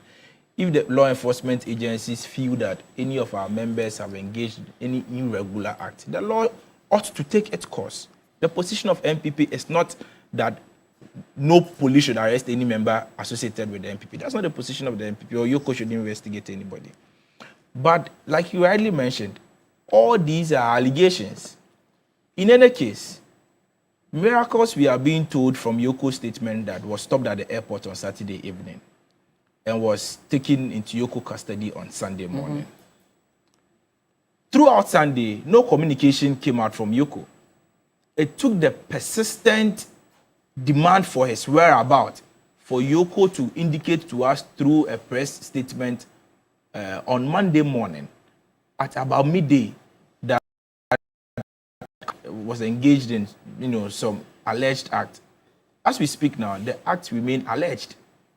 They do not remain any substantive allegations against Miracles, or it doesn't in itself conclude that Miracles has committed any offense. Number two, as we speak, Miracles has not been charged with any offense. We have seen in this country people, a law enforcement agency tagging people as criminals and whatsoever, yet they go to court and do not even level charges regarding their public allegations against those persons. And so the position of the NPP is very simple, that if you believe that Miracles has been involved or Miracles is involved in the embezzlement of state funds, take him to court. That is the simple position of the NPP. Don't use bail as a pre-trial punishment to antagonize the young man. Because if you look at the sequence of events that have occurred under this administration, Bella, you will form but one irresistible conclusion, that this government is using bail as a pre-trial punishment to punish suspected, accused or suspect or accused persons, even before they are taken to a court of competent jurisdiction. Now, I'll give you the sequence of events. It happened in the case of Bedu Boahin. He was given a bail condition of over 200 million. It took the court to vary the bail condition to about 80 million Ghana cedis. The case of Hanan, he was given a bail condition of over 60 million Ghana cedis. The case of Provincial, the former Bost CEO, he was given a bail bond of over 30 million Ghana cedis. The case of Esibe, the former National Service Authority Director General, he was given a bail bond of over, I think, 200 million or so. It took about 3 months for him to be able to fulfill or meet his bail condition. Esibe was in custody for about 3 months. Look at what was done to Kofi Juma, given a bail condition of over 10 million Ghana cedis. Chairman Wuntumi of over 50 million Ghana cedis. And so if you put all this sequence of events together, Bella, it forms but one irresistible conclusion, that the government has taken a policy position to punish opposition members with bail even before they are put to trial.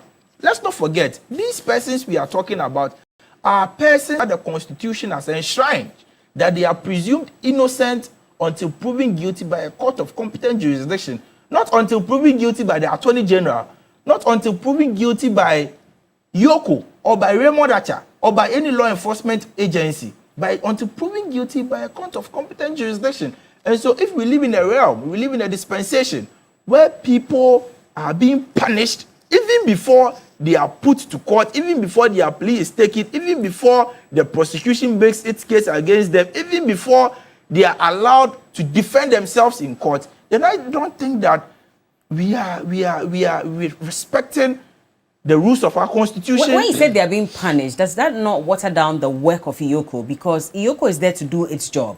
If you have a problem with the bill conditions, you have the right to go to court, which you have done in some instances. No, you see, and so how then do you describe bill conditions as a form of punishment? It's a form of punishment, and I'll tell you why.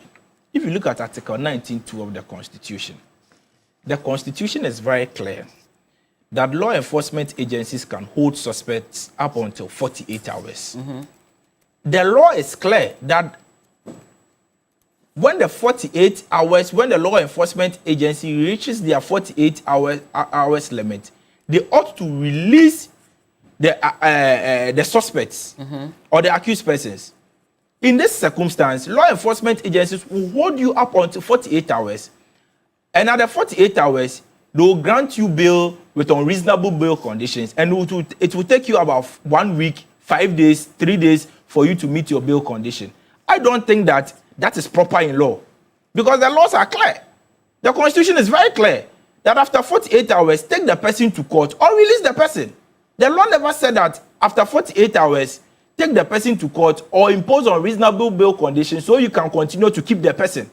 That is not what the law says. The law says release the person or take the person to court. In any case, if you believe you have put out a press statement, you are clear in your mind, body, soul, spirit, that the suspect has committed a crime, what do you need the interrogation process for? Because the suspect, who is presumed innocent by law, has the right to remain silent under that very law. The suspect can decide not to even assist you with any interrogation. The suspect can decide not to even comment during interrogation. Same way, there is no you obligation. cannot also stop IOCO from interrogating. I haven't said so. There is no obligation upon the suspect to assist IOCO with investigation. But there is a legal obligation on IOCO to either take the suspect to court after 48 hours or release the suspect. Is that what has happened in the case of Miracles?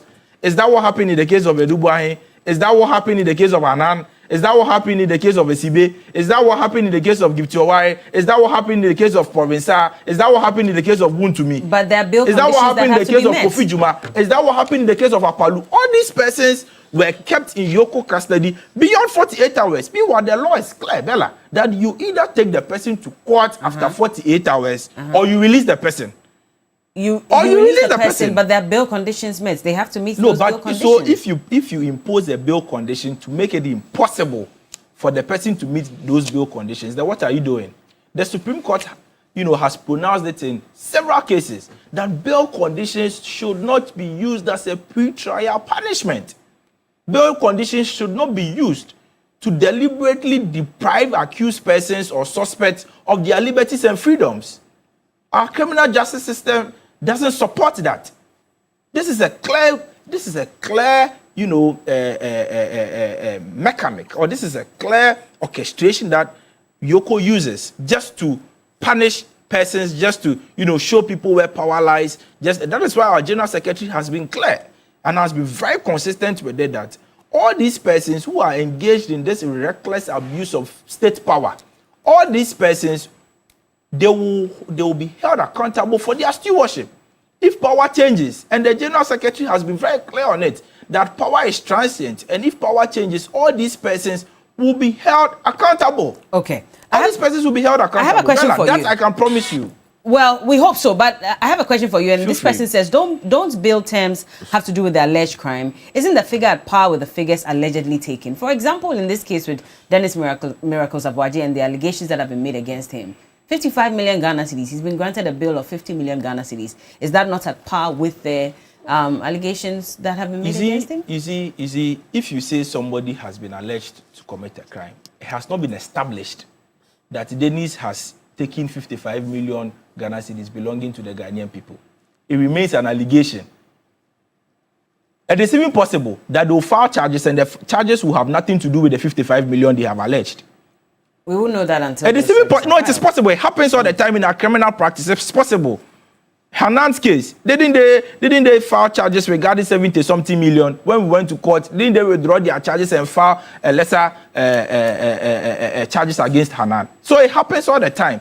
And so the point I'm making is that the fact that somebody is alleged to have stolen 1 cedi doesn't mean that his bail condition should be 90 pesos. Okay. That is not the rationale behind bail. That is not the reason why the framers of our criminal laws provided for bail. Bail is only to serve as a guarantee. Okay. It's only to the essence of bail is to ensure that the suspects later come to court to defend themselves and to ensure that justice is done. The essence of bail is not to say that you are alleged to have stolen 10 cedis and so your bail condition will be 9 cedis. That is improper. That has no basis in law, and that can only be possible in the theater of the absurd, like we are witnessing today in this country. Today in this country, we are witnessing the theater of the absurd. Because how can you say that somebody has been alleged to commit a crime involving 55 million and so his bail condition is 50 million? That doesn't make any sense at all in law and doesn't make any sense at all in society. It doesn't make any sense. Good morning, Dr. Notedia. It's good to know that you're watching and to all our viewers as well. But let me read this message. It says, why do we give some of these people attention? They care nothing about Ghanaians. What and who does Atachia refer to as a common criminal? This arrogance and continued insults of Ghanaians by politicians, no matter the party, must not be entertained. Is the Gabriel Appiah man not a Ghanaian as well? Is he not human? Or is he not worthy of party support? The hypocrisy is astounding. We have watched videos of SWAT team arrest of a pastor for his words. The sickening impunity and corruption and these acts of endorsements guarantee that even jail term will never be a deterrent. For some, we even insisted on daily court sittings, freedom and justice. Let them go to court. It's as simple as that. I'm deeply disappointed in Ghanaian politics and the state of our democracy. It's disheartening to see some politicians come to power, misuse taxpayers' money, receive unwavering praise from their party supporters, and then walk away without being held accountable. This is a disgrace to the principles of democracy and good governance. Ghanaians deserve transparency, accountability, and leaders who serve the people with integrity. This is from Dr. Agbe from Hohoi. And good morning. This is from Khalil Man. The corruption in Ghana is also corrupt in itself. Those who speak against corruption are all corrupt. Why are they not asking for Ken Ofori-Atta to borrow them to lend them, you mean that 50 million from America to be paid? Money. Let me come to Delali. We'll go through this very quickly and then we'll move to our next topic. But of course, you're listening to what Kwesi Botwe is saying. What are your thoughts? You see, when I was listening to my brother Kwesi, first of all, I want to ask him a question. Is Kwesi aware that Miracle, until his arrest, was he aware that Miracle has been cooperating with Yoko with respect to this particular subject matter? Kwesi, were you aware? Make your submission. No, you see. No, make your submission. That's I'll fine. make my point when you're That's done. fine. I mean, your refusal to answer basically. I'm not refusing to answer, but I don't want to interject. You see, the point is this. I was thinking that he will come and admit that indeed the MPP as a political party, he's one of those people who are closer to Miracle. Was he aware of this is a rhetorical. Was he aware of the fact that Miracle has been cooperating with Iwoko with respect to this particular subject matter? Why are they not making reference to the fact that indeed Miracle was a subject of an investigation? And now he talks about the fact that this conversation is beyond the MPP, is beyond any person, is beyond the, what do you call it, the Miracle and what? Absolutely yes. I agree with him on that score. Because at the heart of this particular conversation is about 55 million Ghana cedis. Because that 55 million Ghana cedis, like I alluded to earlier on, is capable of providing potable drinking water for ordinary Ghanaians. Is capable of ensuring that Ghanaians who are basically staying under trees will be catered for. Is capable of ensuring that our mothers, our brothers and sisters who are currently at the hospital, who are lying on the bare floor, you'll be able to do justice to make sure that what they call provisions of bed for people who are lying currently in the hospital on the bed floor. So that is why it's a conversation that goes beyond the MPP, that goes beyond the NDC and go beyond Miracle. So it's not about emotion matter. It's about the fact that people were given opportunity to preside over a particular government or state institution. They are done with their stewardship. Iroko come to a conclusion that there's a subject of an investigation. There's a possibility that indeed an act of corruption has been occasioned in that particular agency. And individuals that were involved in this particular investigation, one of them voluntarily have said that, listen, owing to the watertight evidence that is being leveled against me, I am voluntarily refunding some of the money that I have looted. It's in the statement. The NPP have not denied it. All of a sudden, the NPP are now concerned about the fact that why did that particular individual who have started refunding the money find an expression in the Yoko statement? I don't even see the rationale behind it. How does that particular expression or that individual refunding the money that he has looted to Iroko, how does it in any way exonerate or more or less indict Miracle? Because when you read the statement coming from Iroko, it said this particular statement does not in any way absorb or in any way indict the individuals involved. So if, he was, so hypocritically when he was making reference to the amount of money that were quoted as the basis of what they call bail conditions and whatever, he was not also bold enough to reference the amount of money that was mentioned with respect to the subject matter. When he was talking about National Service Secretariat Authority, he didn't talk about the quantum of money that was involved. He was only interested in mentioning the amount of money that was quoted as a bail condition. Was he also bold enough to tell us, okay, how much money was involved in this particular scandal? So when you're able to tell us how much money was involved in this particular scandal, then at the end of the day, you're making an objective argument. That is why he said that what they've given to Miracle is Jara or whatever, like he puts it in that way. You see, we are young guys coming up. This country, one way or the other, must develop.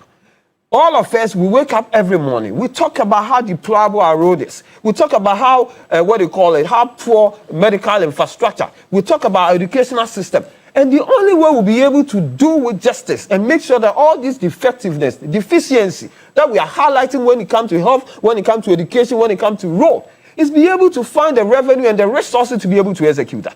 So when you have people who are either belong to NDC, belong to NPP, who are found culpable or who are alleged to have engaged in an act of corruption, it's only appropriate for it to sit down and ensure that they go through the due process of the law.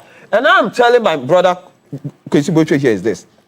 The NPP should be thankful that we have President John Dramani Mahama, who will not interfere when it comes to the, what they call prosecution process of his political opponents. What do you mean by that? No, why? Were we not in this country where the special prosecutor, Martin Abidu, told us that when he was prosecuting an appointee of President Nana Dankwa, when the president invited in his affair that he should stop the prosecution?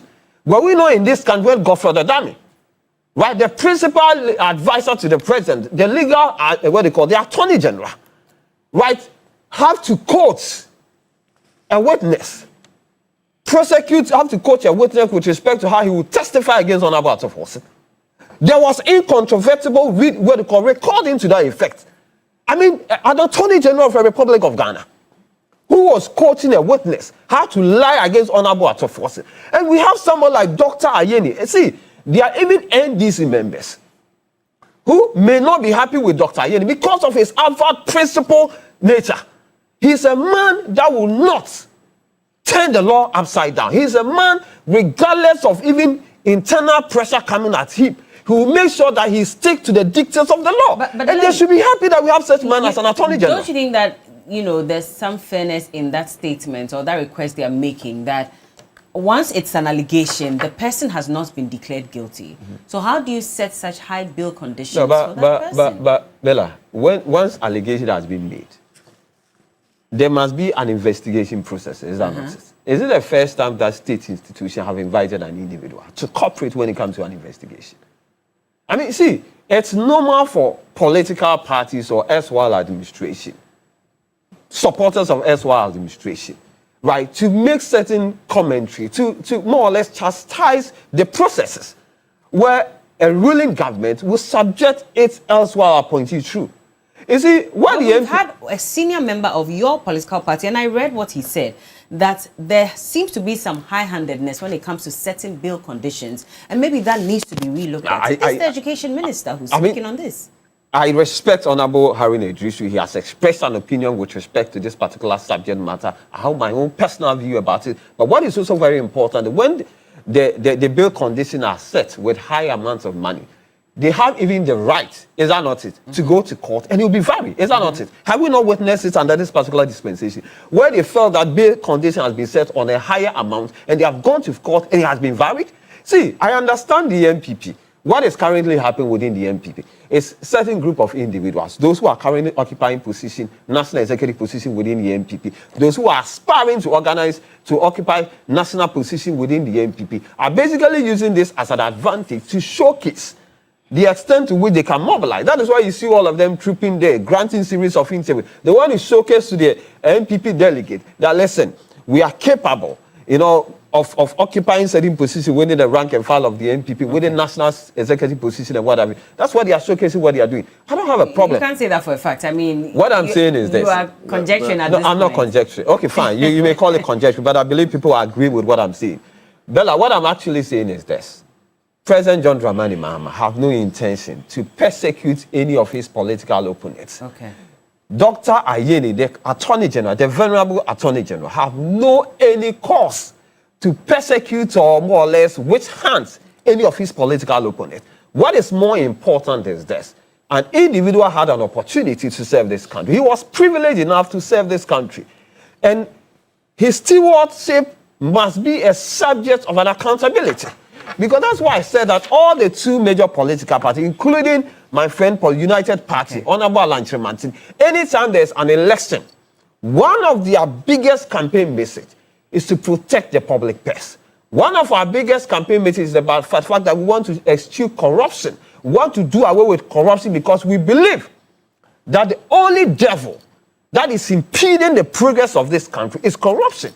So if anybody has served this country and done with his or her tenure, and there is an evidence to show that indeed there was a malfeasance, there was a diversion of public funds, there was stealing, there was money laundering, there was misappropriation, the law must work. All right. It doesn't matter who asks, it's God. All right. That is exactly what is happening. Bell, unfortunately, all of us are fed up at this point. We least expected this from Raymond Archer. It's a politician's game. If the coin flips, your comfort is tempered with left, right, and forward. No amount of sensitization and agitation can drive away the I am in authority, I go do you shege spirit. This is Gaiji from Cantonment. And Junior, Master Planner Junior from Kintampo, he says that is Ghana really practicing democracy? The ramble and targeted arrest of political opponents in Ghana is becoming one too many. Has the 24-hour economy been changed to 24-hour arrest? Just give time, some time. Dr. Ramsey, I mean, do you also think that there's some level of hypocrisy in how the MPP is going about this? And these are points raised by people in the sense that Dennis is not the only one who has been arrested in this particular case. Yeah. There's also another gentleman who we're told he's an accountant who now is allegedly refunding all these monies. You don't see them also crying for him or calling for his release, etc. Seems to be focused only on Dennis. And then there's also the issue of Akateche, I believe, for example, Afrifa, yes. We don't see them speaking on that matter. It seems to be only Dennis. And these are comments that are coming in as well. What do you say? Yes, Bella. In regard to the bail condition of Dennis Miracles Abuaje, right, and what my brother Kwesi Boche has intimated this morning, it shows clearly that the MPP are just playing games with the minds of Ghanaians. Because you quite remember, under their regime, and let me bring out a case of a non-politically exposed person. Namwan. How much was the bail condition for Namwan? Was about 500 million Ghana cedis. And this was tied to the amount of money that was what? Accused that maybe he had siphoned. Yeah. Allegedly. The bail condition of Dr. Ajimai and Alhaji Yakubu in regard to the Sagleme housing project was about $65 million. Honorable Collins' daughter was $60 million. That of Dr. Dufour was 60 million cedis. So what is my brother? Where was my brother when all these huge funds of monies were being requested as a bail bond? So let us save ourselves this kind of hypocrisy. We are not going to really tolerate such hypocrisy from the MPP. Indeed, Bella, as my brother has intimated, look, when you leave Accra, you will see the true state of that. Even in Accra, look at the kind of canker and the mess that we're living in as a country. Bella, if you leave Accra, you go up north to the rural areas, Bella, you weep for the people of Ghana. Where I started, I would say, my politics, or where I was a student of politics, was in a communist country. And in that country, when you are caught, right, and accused, and your case is adjudicated on as a public official for siphoning public funds, you are met with what? The death penalty. You're referring to China? Absolutely so. You are met with a death penalty. In here, we carry them on palanquins. We hail them. And I don't blame the youth that I see videos of them at Yoko. You know what I mean? Even Kwesi Bocho was being very generous. He brought food for them. And I'm sure most of these people cannot even afford 1 square meal a day. So I'm sure they even went because of the food. Maybe they heard that Kwesi Bocho was bringing food. They also went to Yoko to just receive those goodies. Someone said he was promised 150 Ghana cedis. Exactly so. And exactly so. Because these are people that are frustrated that do not have jobs, Bella. And so this is an opportunity for people to also eat. No coffee.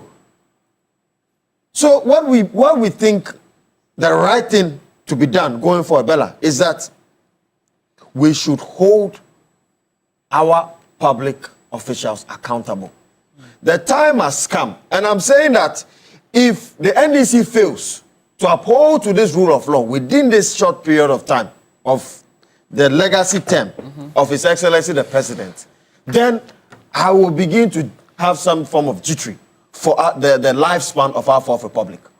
Bella, you saw the recent polls where about 43% of our people thought that a military takeover would be the best. Right? Yeah. This is inimical to our democratic growth and development. If our people begin to feel that, well, we go all the time to vote for leaders, but we do not see change. We only see change in their pockets. But we do not see change in the economy. We don't see change in our lives. We don't see change in the infrastructure of the country. And we do not see change in the fight against corruption and accountability for the stewardship of public officials. The people are suffering, Bella. A country worth $12 trillion today has to go to the IMF to beg for $3 billion. Isn't that stupidity? Excuse my French. A country worth $12 trillion, yet still we are going out to the international capital market to beg. We have to be serious as a country.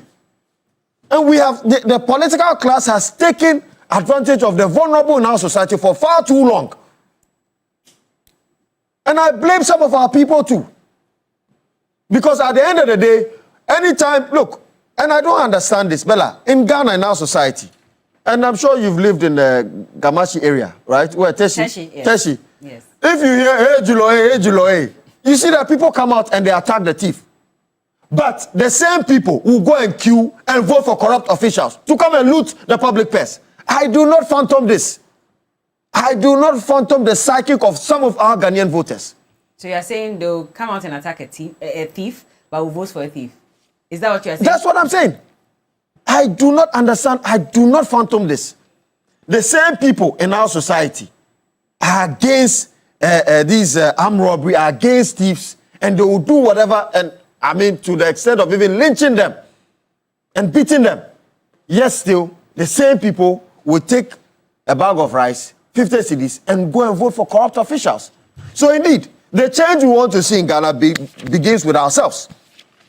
Our mindset and how we perceive governance. Otherwise, the political class will continue to undermine this country and indeed its sovereignty. Okay. And that is why I'm calling for the people of Ghana to shine their eyes. And that is why the United Party has risen.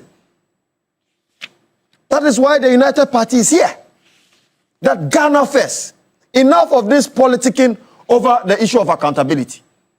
Was Miracles Abuachi not the executive secretary of the Interministerial Coordinating Committee on Decentralization? Did the accountant release the looted funds to Yoko as posited by Yoko's statement? If that is the case, then it leads to something. What exactly? The spending officer, as I mentioned, is the accountant. Miracle is not the spending officer, but it is his approval. You know, as the executive secretary or maybe a CEO, you have to approve for the accountant to spend, right? And so if the accountant, and there's no way an accountant would act in a corrupt manner or contumacious manner without the involvement of the executive secretary or the CEO or the person who approves the payment. So what I'm saying is that I'm not accusing him of this crime, but once the accountant has accepted to return the loot, then it points out to something. The devil is in the details. Chrissy, so again to Notedia's question about why you all seem to be up in arms about the arrest of Dennis and the charges leveled against him or the accusations leveled against him, but you seem to be mute on Mr. Gerald Appiah, who also has been accused of a similar crime. Thank you very much. You see, like Doc mentioned, I disagree with everything he said, by the way. But like he has mentioned... Yeah, but like he has mentioned, and I'll come down, I'll make my point. Like he has mentioned, the devil is in the details. And so if he had taken his time, he would have known that indeed the devil is in the details. His appreciation of what has happened and his analogy of an accountant making payment by virtue of the authorization of the executive secretary regarding Dennis's matter is anemic. It is anemic. How? Because if he had taken his time and probably gotten some briefing from Yoko, he would have known that the matter involving Miracles and the matter involving the accountant are two separate matters, are two separate facts, are two distinct issues. The matter doesn't have to do with the same transaction. And so your understanding about the issues is anemic. And so don't project yourself as if you know exactly what has happened, in the matter. I am telling you for a fact. Explain it, because this statement refers to Gerald Appiah I am telling now voluntarily the fact that hold on. Refunding the money. Let me make my point. Okay, please make your point, because I want to understand. The fact that the statement makes mention of somebody or makes mention of two people doesn't necessarily mean that the issues at contention are together. These are two separate facts. These are two separate investigations. Gerald is being investigated for a separate transaction altogether. He's being investigated for a separate, based on separate facts altogether. How? The two are not the same. I am telling you that the two are not the same. Are you privy to facts that we don't have? Because based on the statement that I'm reading of course, here, I am privy to... what does the statement say? The statement says that the former executive secretary, Dennis Abuaje, the former accountant, Mr. Gerald Appiah, and others are under investigation for suspected offences, including, it is listed, conspiracy to steal, using public office for profit, causing financial loss to the state, dissipation of public funds, defrauding by false pretenses, and money laundering. And it goes on to say that even Gerald has voluntarily begun refunding the money connected to the crimes under investigation. If there are two separate crimes, if there are two separate crimes, why would Yoko now lump the two together in one statement? That's what I want to understand. But where did Yoko also say that Dennis is being investigated or the accountant is being investigated for crimes in connection with? Usually that is what they say, in connection with. I am telling you for a fact. But it says the investigation No, it says Dennis Miracles Abuache, Gerald Appiah, and other persons are under investigation for ABCD. And these are broad offenses. Wait, Bella, it stems from a paragraph. Hold on, Chrissy. I'll let you speak. You see, I'll let you speak. You see, you've interjected me several times. When Delali was speaking, you allowed him to flow. When Doc was speaking, you allowed him to flow. But it's like you're not making me make my point. You've asked me a question. Allow me to answer the question. But let me just read something. But if you don't allow me, how would you appreciate what I'm saying? Now, this paragraph is premised on an earlier paragraph that says that the investigations which commenced last year following an initial forensic audit of the IMCCOD and the subsequent petition concern the suspected misappropriation, misapplication, diversion, and theft of public funds amounting to 55 million Ghana cedis. Then it goes on to state the people who are being investigated for this matter. And you say what? The two are being investigated for separate matters? That's what I want to understand. Can I make please my explain. Point? The point I'm making is that The statement you have just read, which was not signed anyway by anybody, the statement you have just read, makes mention that certain persons are under investigation for certain offenses.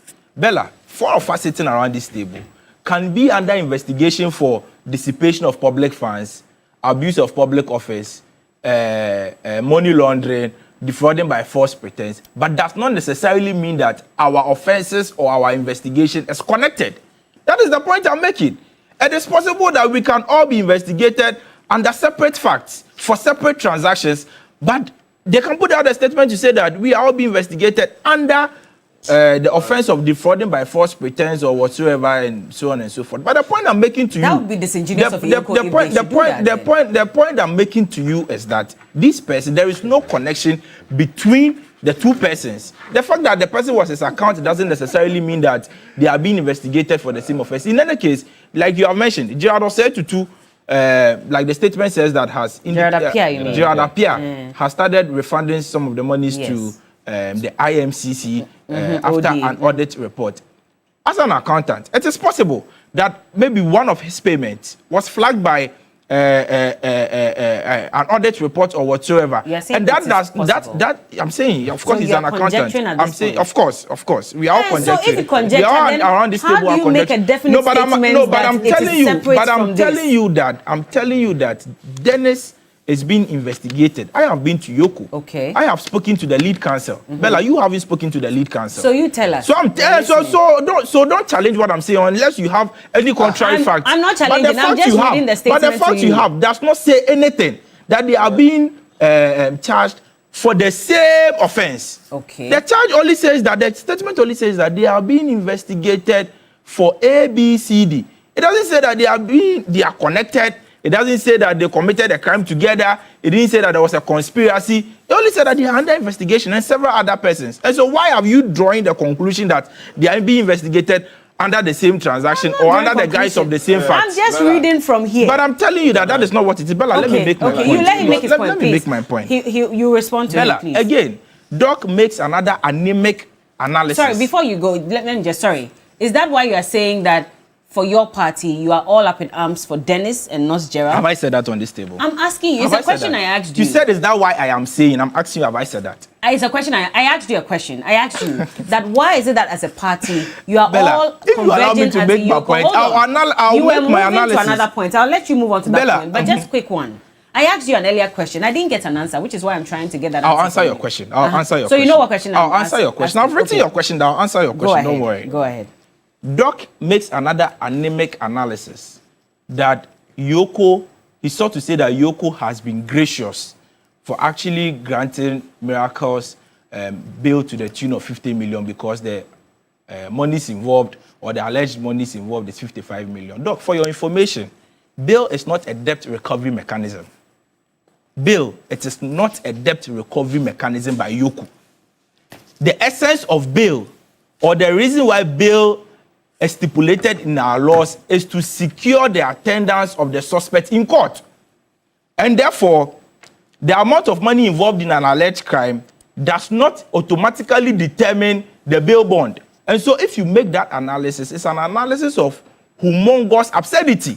You cannot make the analysis. Don't make that analysis anywhere. That Yoko has been gracious to somebody because the person is being investigated for X amount of money. And so if he's been granted bail at X amount of money, then it means Yoko has been gracious. It's an anemic analysis that you shouldn't make. That is not proper. And so, Bella, the point still remains the same. That one, Yoko is intimidating political opponents. It has happened times without number. We have seen it. Number two, the statement they even released is an afterthought after the public backlash regarding Miracle's arrest. Number three, they are using bail as a punitive measure to punish people even before trial. Number four, Delali makes the point that the president is not involved or whatsoever. I wrote it here, that the president and his AG do not have the intentions to persecute. The president and his AG have demonstrated they have the intention to persecute political opponents. If you look at the arrest of even the social media commentators and all those people, it points to the conclusion that the president has the intention, and the attorney general, all law enforcement agencies work at the beck and call of the executive. The law enforcement agencies work at the beck and call and at the pleasure of the executive that is led by the president. And so you cannot isolate the actions of Yoko from the president. Now, Bella, finally to your question, the question you asked regarding why the MPP is not calling for the release, for example, of Gerard Appiah. Are you aware? Are you aware that Gerard has been in Yoko custody? Today is the 12th day.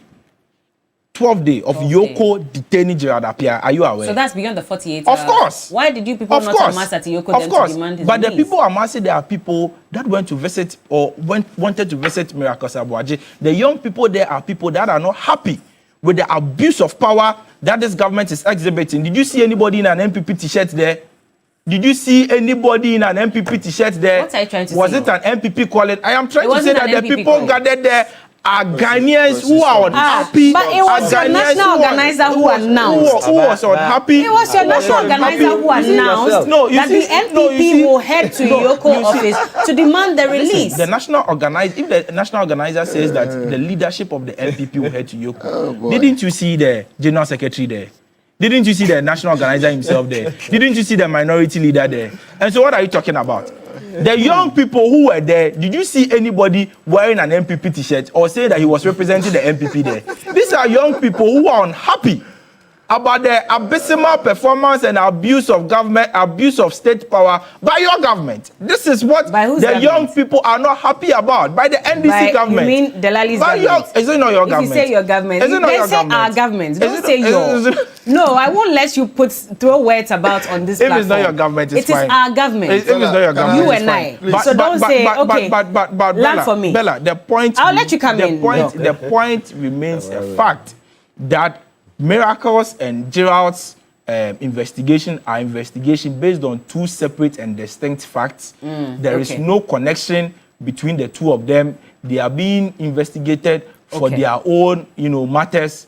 And so let nobody say that because Gerald has done X, has conducted himself in an X way, it means or it presupposises to say that or it concludes that Dennis is guilty of any offense. In any case, if we all around this table, as I land, if we all around this table believe that Miracles has indeed dissipated 55 million Ghana cedis belonging to the tax people, it would have been the flagship case for Ora. Because everybody knows that Miracles is one of the loudest critiques of this government, and because they are unhappy with how he's criticizing the government, they want to intimidate him, they want to keep him in silence, and that is why they are making a spectacle out of this. Dalali makes the fundamental point. As I land briefly. No, you keep landing. Interjected. You give me keep a landing. I can give you only 30 seconds. It's even too much. You can give me 10 seconds. 10. Dalali made the point that Miracles visited Yoko. Yes, Miracles visited Yoko once on 28 April 2026. In any case,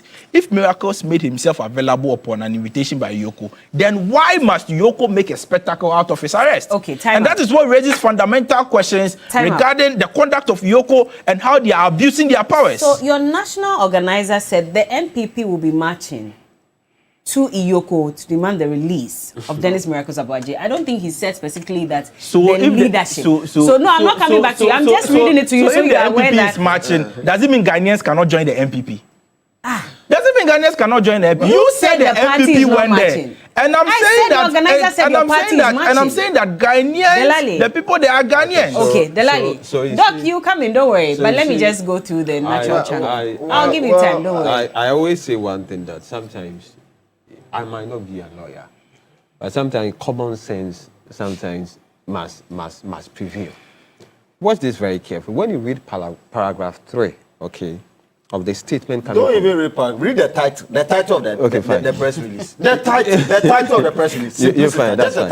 Let me come to this. Read the title of the press release. When you read paragraph 3.1, you see the former executive secretary of the IMCC, Mr. Dennis Abuaje, aka Miracle, the former accountant of IMCC, Mr. Gerard Appiah, and others are under investigation for suspected offense, including 1, conspiracy. is it one person that engaged in conspiracy? I mean, you see, if indeed Iroko thinks that the charges that they are leveling against these two individuals are separate charges, why? We have read statements coming from state institutions where they've been very specific. When it comes to accusations, they would have separated, they would have created a distinct. So you see, don't create an impression as if, excuse me to say, because we aren't a lawyer, we can apply common sense.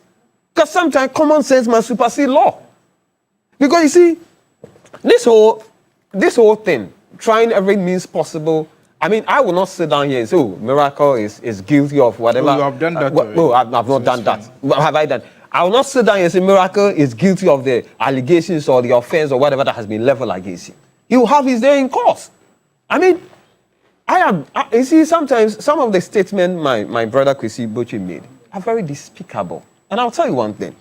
He's talking about the fact that the president is complicit, the attorney general is complicit when it comes to the arrest of these TikTokers and what have you. I mean, I'm glad today he's admitting that it's his political party that sanctioned these individuals to go on TikTok, right, and express and insult the president in such a vile manner. I don't want to repeat some of the words. Because he's telling us that by arresting these individuals who are insulting and threatening the president of the republic, it amounts to political persecution because they are members of the MP. That's what he admitted to.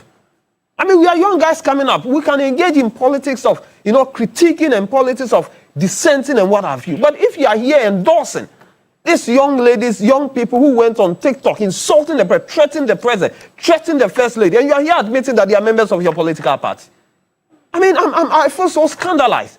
But you see, what is more important is this. So long as myself and him, we have decided to be part of a political entity called political organization. So long as I've decided to be a member of the National Democratic Congress, a political party that is forming government, where in one way or the other, I'll have the opportunity to be appointed as a government appointee. My stewardship will come under scrutiny.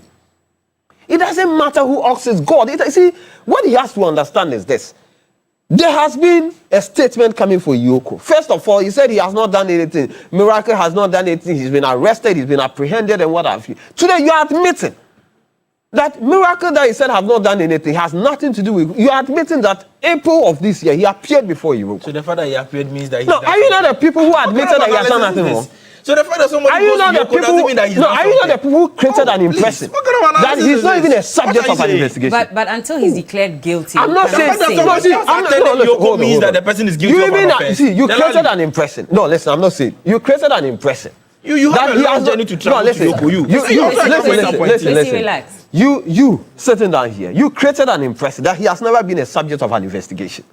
That's the impression you created. Have I said so? I don't think that was the impression he So all of a sudden, you're admitting that he appeared before you. And I'm saying that people appearing before you. Even we have had former head of state, stalwart within various political parties, including NDC and MP, who appeared before what they call state institution or agency. You'll be appearing very soon. You'll be appearing. So at the end of the day, he appeared before you and he's been a subject of an investigation. An investigation is still ongoing. And you're talking about persecution. He will definitely have his day in court. Okay. Whatever it is, he will definitely have his day in court. That is what I'm saying. All right. Doc, you wanted to respond to some statements Kwesi made. Well, I sat on this table today and had a very infertile argument laid by Kwesi Botre, and indeed used uncouth words, called my reasoning or my submission what? Illogical, absurd. I never said it. You said absurdity. You said absurdity. You said absurdity. Please. If you want me to repeat it, I'll repeat it. Please. I said your analysis is anemic. Oh, please. You want me to sit here and you want the people of Ghana to believe what you are saying about the case? You sat on this same platform and lied that 10 people died, right, as a result of the stop. So what exactly are you saying? Please. You have no credibility. You sat on this platform and you lied. But you have credibility. That 10 people died as a result of the protest by Democracy Hub. Let's stick to this. No, please. You come here and want to attack people's personality. You sat on this Your platform analysis is and you were the one that fact-checked. Your analysis You is anemic. lied against If you want us to have a conversation about that matter, we can have a conversation about it. Which you even fact-checked. Your analysis is How do you anemic. believe Make a proper analysis. to believe the fact that you're saying? What you are saying is your bogus. analysis is anemic. It is not true. What you are saying is not true, and we are not going to believe such person. I'm not asking you to believe me. Oh, please. I'm not asking you to believe me. When I talked about the bill, when I talked about the bill condition of, I'm not surprised, Kwesi Botwe, because I know where you belong. I don't want you to believe me. And the old saying is that birds of the same feathers flock together. It doesn't matter. It doesn't matter. It doesn't matter. Please, birds of the same feathers flock together. Because now it's moved beyond the conversation that we're having to personality attacks. Bella, when you do this, Bella. When you do things like this, you are not being fair. You are not making the program flow. He attacked me here. Doc, I understand. And I'm saying that he has made certain allegations. He has made certain statements. And I'm saying that we cannot accept your facts this morning. Because you have no credibility. He sat on this platform and lied against democracy demonstrators of causing the death of 10 people because they blocked the hospital road to 37 hospital. And you called the PRO for the Ghana National Blood Service. And you fact-checked him. If people that was not true. So please. Your analysis is anemic again. You're proving me right that your analysis and your appreciation of issues is anemic. I talked about the bill condition of NAM1. I talked about that of Dr. Dufour. I talked about that of Honorable Collins Dauda, right? You said nothing about it.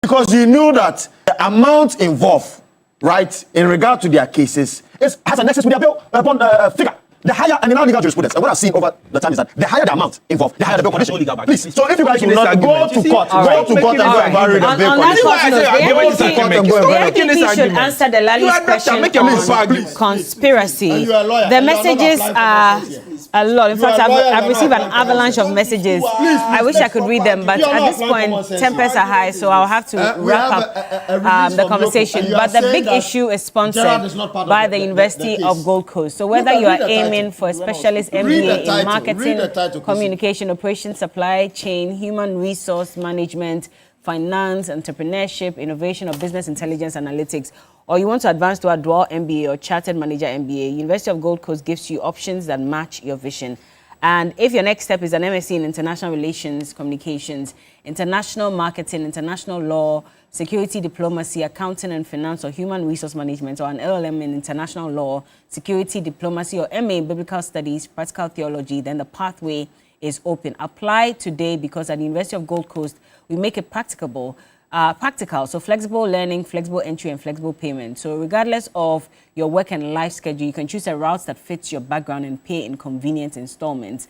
And so if that's the case and you're interested, get in touch now. Apply via www.ugc.edu.gh or call or WhatsApp 026 388 8555. 026 388 8555.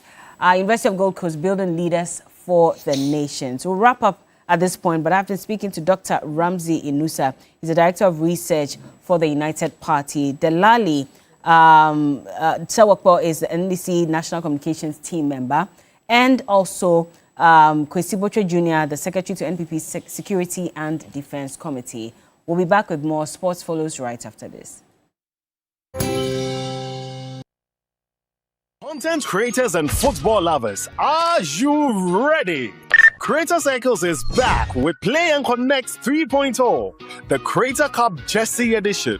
Get ready for an unforgettable afternoon where football passion meets content creation. Rock your favorite football jersey, challenge your friends in a PlayStation battle, enjoy arcade games, creator collaborations, amazing content creation, and the live streaming of the FIFA World Cup final on a giant screen. It's more than football. It's networking, fun, and unforgettable vibes. Hey, 19 July 2026. Time is 3 p.m. Location is Nexus 9 Lounge and Spaces, East Legon. Play and connect. Play, connect, and create. Don't hear about it. Be there.